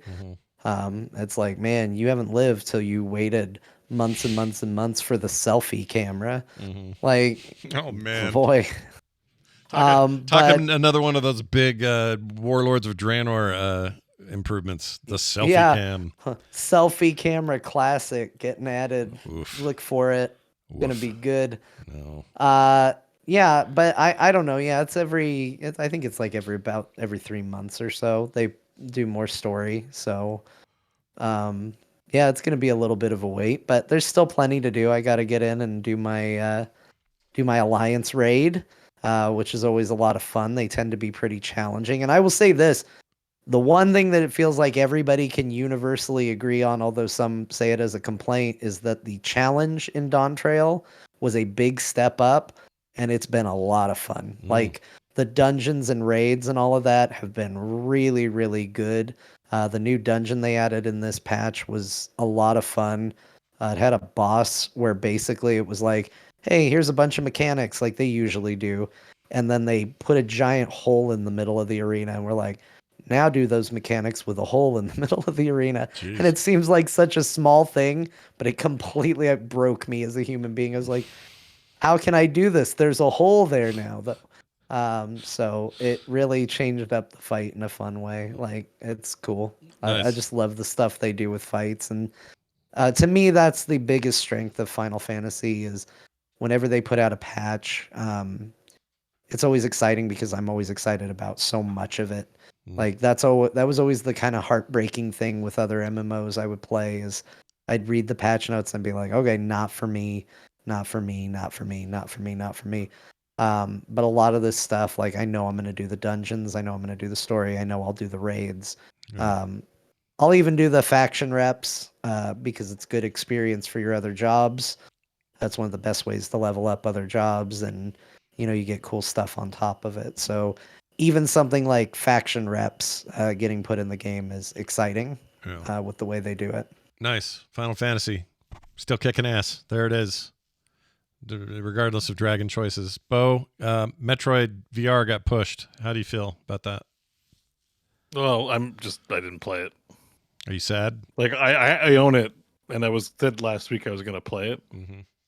But I didn't get to it. So. Oh, you just didn't play it. They didn't get pushed then. They didn't delay it. No. I pushed it. Like, it's like I was going to, I got it last week. Last week I mentioned, hey, I'll talk about it next week on the show. But I've just been playing Dragon Age, and the week went by so fast. So it's all good. The only game I've played is Dragon Age. I'm 90 hours in, and most of that was this past week. So nice. Dragon Age is all I got to talk about. There you go. All right. Well, let's get to some listener feedback. Comes in the form of this. That's a good question. We start with this text from a listener who sent this to 801-471-0462. If you'd rather use email, talk to the core at gmail.com. And that phone number will also take voicemails. So use it or lose it. Here what Ricky says. Ricky says, hey, core crew, Netflix games now let you download to your phone instead of just playing it on the app. If you've got the app on your phone and scroll to games, they have legit games to download, which gets me to my question. Hades is one of those games. Is it the Hades game you guys talk about? Plus, I also got GTA San Andreas and Vice City. Cool for my lunch breaks. Love the show, Ricky. That is indeed the Hades that we always talk about. They put Hades on Netflix games. I got a deal of exclusivity there for that. I think you can still buy it outside of that, but that's free if you have a Netflix account. But it is On the indeed, App Store or something like that. yeah, it's full blown Hades. They put it everywhere. So Hades is on. You could probably No, play but it. I mean, it's on the App Store. Like, can you get it on Apple? Oh yeah. And so it's not Yeah. just the Netflix thing. You can pay for it. I think I should make sure about that. Let's see. It says for me, it says Hades Netflix. Yeah, it's kind of like let's Get. see. Is it? Oh, I gotta get. How does this work? If you have Netflix, you just download it on iOS or Android. Netflix membership required. Oh, that's so weird. Okay. Sure. Hades, Netflix. Okay, here we go. I assume. Well, maybe Netflix has it fully exclusive on mobile. That might be. It's kind of sick that it's on mobile, considering how good it is. On it's just the same game. Yeah, It's it's the exact same game. They didn't change it. like it isn't really a mobile game. It's like your phone's powerful enough to run this awesome game that would be a console/PC game. Yeah, I recommend getting. Kind of shows you where we are. Play it with a controller though, for real. Or a backbone. Or a backbone. Some kind of like tangible controller. Playing with on-screen controls must be a nightmare for that game. I can't even imagine it. Maybe for your screen. Like I always wonder because these devices are so expensive. Like tapping the screen like that, dragging your. I mean, I'm older, but sometimes you get little hangnails, and then you drag them across your screen, and it's like, maybe I shouldn't do this. Hangnails, ew. I bled on my screen. Yeah. Not even hangnails, but like try little shitters on the tip of your finger. I don't know. I get calluses from playing guitar, so maybe it's just also me. Like little when shitters. you play guitar, you have calloused fingers. You get caps on your fingers. Right. And so that can dry and peel and make like jagged skin edges. And it's totally normal for musicians. But right. For everybody else. But when I drag it across my phone screen, I'm like, I don't think this is good for my phone. Because they're hard. Yeah, you're going to scratch it. Well, hold on a second. I always had this question about people who play guitar a lot. When you guys get those calluses, does it mess with your ability to give proper fingerprints or be identified or anything? Do you know? No, because it's usually I mean, it depends. I think it can, but it's not on like the fingerprint. It's like on the It's like more on the tip. Just around the tip here that you kind of get it. Okay. So that's interesting. So, I thought really. it was like Will Smith. But, I thought it was like Will Smith burning his tips off on the that ball in Men in Black. Black. I remember in like high school, my friend Patrick and I were playing around with like flux for some reason, and that like melted his fingerprints off. Oh He didn't have shit! fingerprints for a while. That's not good. We were trying to build laser gun. We had this theory we could make a chamber full of gas and pull. He more thought he could pull it off than I did. I was just there for the ride. I was like, yeah, you want to make a laser gun? I'll help you. And I know we were making stuff out of 2x4s, like casings, and then trying to make this housing for gas because we'd have to shoot something through gas. But did you successfully create a laser at all, or no? Of course not. Okay. We were like 14 or whatever, but like we thought we knew. There's no internet back then, so it's like it was books from the library. Like we're gonna try and make an actual laser and then make a laser gun. That's great. But it was like maybe a little too, a little too optimistic about our chances. But yes. I definitely was in admiration. I thought he was so cool because he was so committed to making a laser gun that he had using the like flux for like putting pipe together. He had melted his fingers off, not his whole fingers, but his fingerprints. Right. So today though, that's commitment. But I assume it can grow back unless you permanently damage. I don't know how that works. Yeah, I don't know. I assume they grow back, but he was also a guitar player. In fact, he makes handcrafted guitars for a living. Fancy.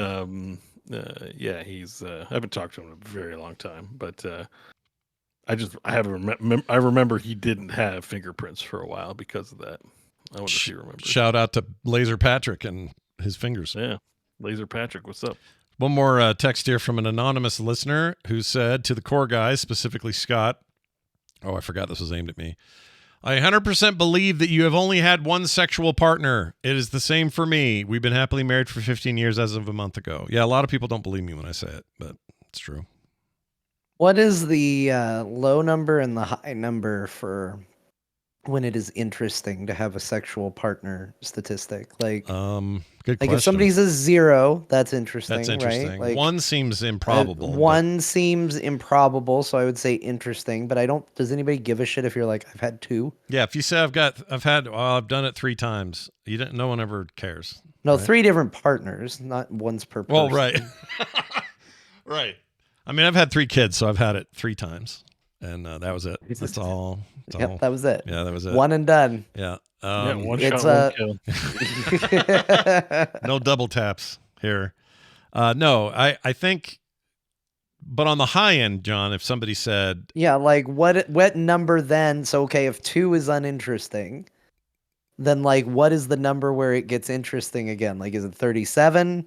Like where do you get to a number where somebody goes, "Huh, interesting." yeah, interesting, and also you better chlamydia test or something because maybe a little too much. I'm going to say the number in 2024, the number is 72.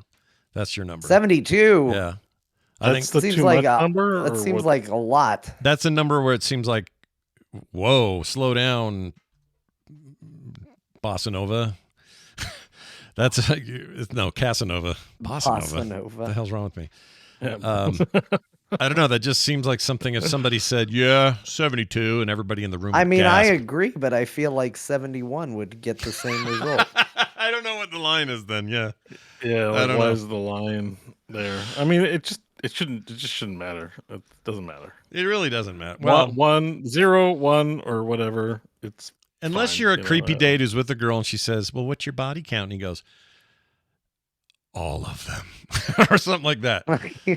Then you're like, oh, okay. That means Well, she's. I guess maybe the source also can change that too, right? Because Right. like, if you look at somebody who's like, the sexiest man of the year or whatever, and you're like, how many? And he's like 2.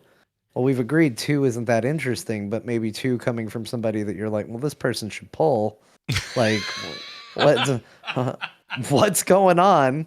Like, that seems like a low number. Likewise, if someone looks, like a thumb, and they're like, yeah, 28, you're like, good Lord. wow, it's impressive. Yeah. So Isn't that- maybe it's the source too. Sure. Yeah, sure. Yeah, I guess so. I don't know. It's But you're right about the 71, 72s. Like if Bo said 71 and we wouldn't go, oh, big deal. I'm sorry, 72. What? Yeah. 72? Yeah, it doesn't work that way. I don't know. I don't know what the numbers are, but I've always gotten cheese for this, and it's fine. Good. I mean, we're talking about with different people, right? Oh, yeah. 72 different people. Because if you had sex 72 times with the same person, Well, no, who cares about that? you'd be like, that's not. who cares? interesting. But if it's different equipment, it matters. But if it's the same, it doesn't. Like, you know what I mean? Yeah. It's like also, I don't know. Some people have addictions, so there's that. Some people don't, and it's still whatever number is relative to who you are or where you grew up or who you know it's just context. That's all it is. I mean, Yep. really, Yep. If you're the Mother Teresa of having sex and you had sex with 1,000 people, then that's probably fine. The Mother But, Teresa of having sex. Yeah, I'm trying to figure out what that means. I like it. It means like under loving and ideal circumstances that are like nice you have enough. sex, but you're very kind. Very nice about it. Exactly. It just works out for you a lot of the time, and you're able to be nice about it, and it's not non-commitment. You disclose ahead of time. I would like to make love to you, but only for one day. I would like it to be passionate, but please, we're not going to do anything after that. And you manage to find 1,000 people who are going to do that. Maybe it's great, but if somebody's like had sex with 1,000 people, but they were all at P. Diddy's parties, you'd be like, well, there's a problem there, probably. Yeah, no, There's you're right. There was. You'd be like, yeah, I had sex 1,000 times, especially at Epstein Island. You'd be like, that's probably a problem. No, you're right. It's context. It's all context. It's just context. It doesn't matter. And like I said, if you had sex 1,000 times with the same person, why does it matter if the equipment's different? It doesn't mean anything. It's the context of things. Yeah. So, I don't know anyone who's bragging that. Because if I was bragging that, boy, would my numbers be off the charts. I feel like at a certain point, people would minimize that because, it's more because we live in a misogynistic society. If you're a woman and you've had lots of sex, people tend to, mean people tend to be You get judged. derisive about Yeah. you. And if you're a guy, you're more likely to brag about it. But you might still minimize it in the case of somebody, if you were interested in the affections of someone that would feel like you were a man slut, and like stay away from you. If you really liked them, so it's all context. So the fact that I had 3 kids to prove that I fathered them proves I'm not some kind of eunuch you know? That's why you did it too, as I understand. Oh, that's all the right? motivation I You needed. were like, hold You might have on, an Tim. accuracy. You might I have an gotta, accuracy rate I of gotta have some 50%. kids, otherwise people are gonna talk about me. Yeah, that was 100% my motivation when I got into You this. might not be a one shot, one kill. Maybe you know, at the end of a match, you get your accuracy rating. Maybe yours is like 3%. Oh, I didn't think of that. That's entirely only possible. 3% of shots actually landed. Everybody wants to be Jordan, but only a tiny percentage gets to be.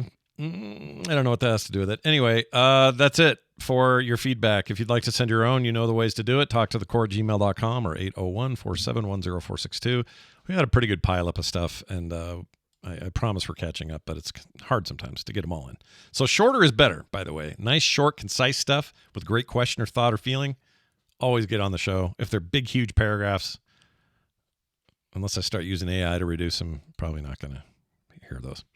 Oh, look, patreon.com/core show is a thing. Did you know that? Well, good. You should go there and sign up if you haven't already. We have 3 brand new folks this week. Eddie Measy, Strangers. Yeah. I don't know who Strangers is, but I like it. And John Wakasak. Does a Wako. stranger have the eyes of a stranger? Good question. Never take candy from him or them because it's S. You've got the eye. Something like that. Anyway, no commercials ever is what they're getting. They're getting pre-show and content every week. They're getting host specials every month and game art in the mail. Ooh, that sounds like fun. Also, shout out. I realize we have a bunch of patrons who are also in our core raid team in World of Warcraft, the core within. Shout out to you guys. We're doing good in there. Finally beat that effing worm last week. F that piece of There's shit. some breaking news. Hang on. It's HOTS related. There's a new PTR. What's going on in the PTR? Probably nothing. Tell me it's Steam. If it's Steam, I'm excited. Is it Steam? Heroes of the Just Storm. before we wrap it up, this is too important because this is the Heroes of the Storm show. Yeah, the we're actual Heroes breaking news. Yeah. We got to cover it. yeah. Late Heroes breaking 1 news. hour. A new PTR is available for Heroes of the Storm filled with map, hero, and balance updates. Okay, well, it's that one guy then. It's that guy in the basement. Yeah.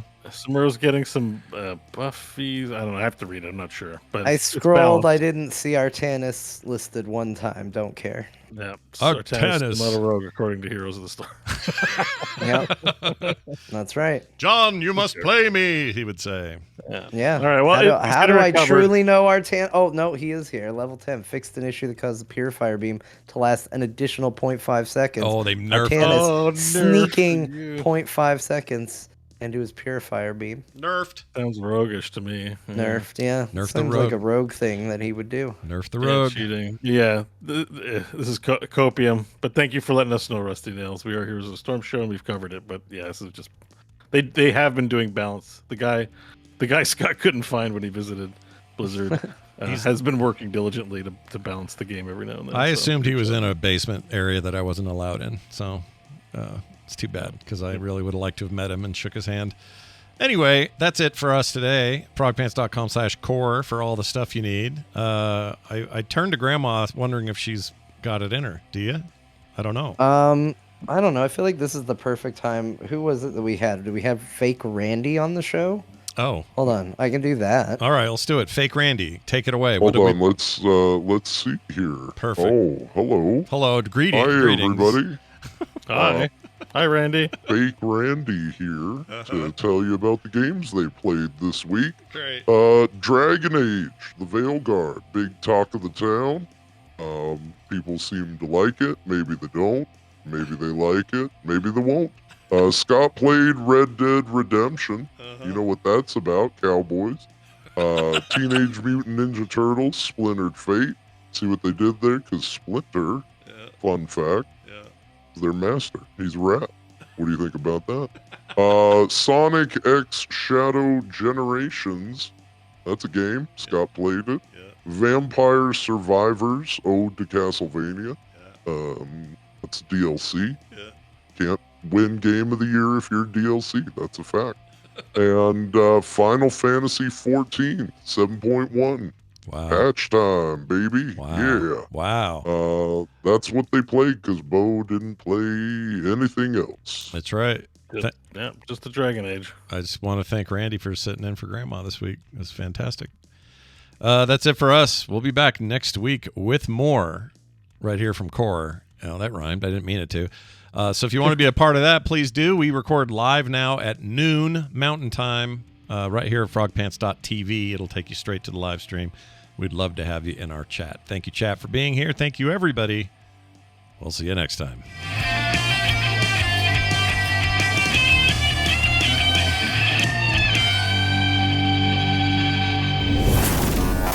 Oh, looks like someone just got their ears caught in the audio cookie jar. It's okay. You can have another and another after that at frogpants.com. Is that a frog in a bubble? Oh, Tracer. What's up? Yeah, look at that. Yeah. Oh, that's a hero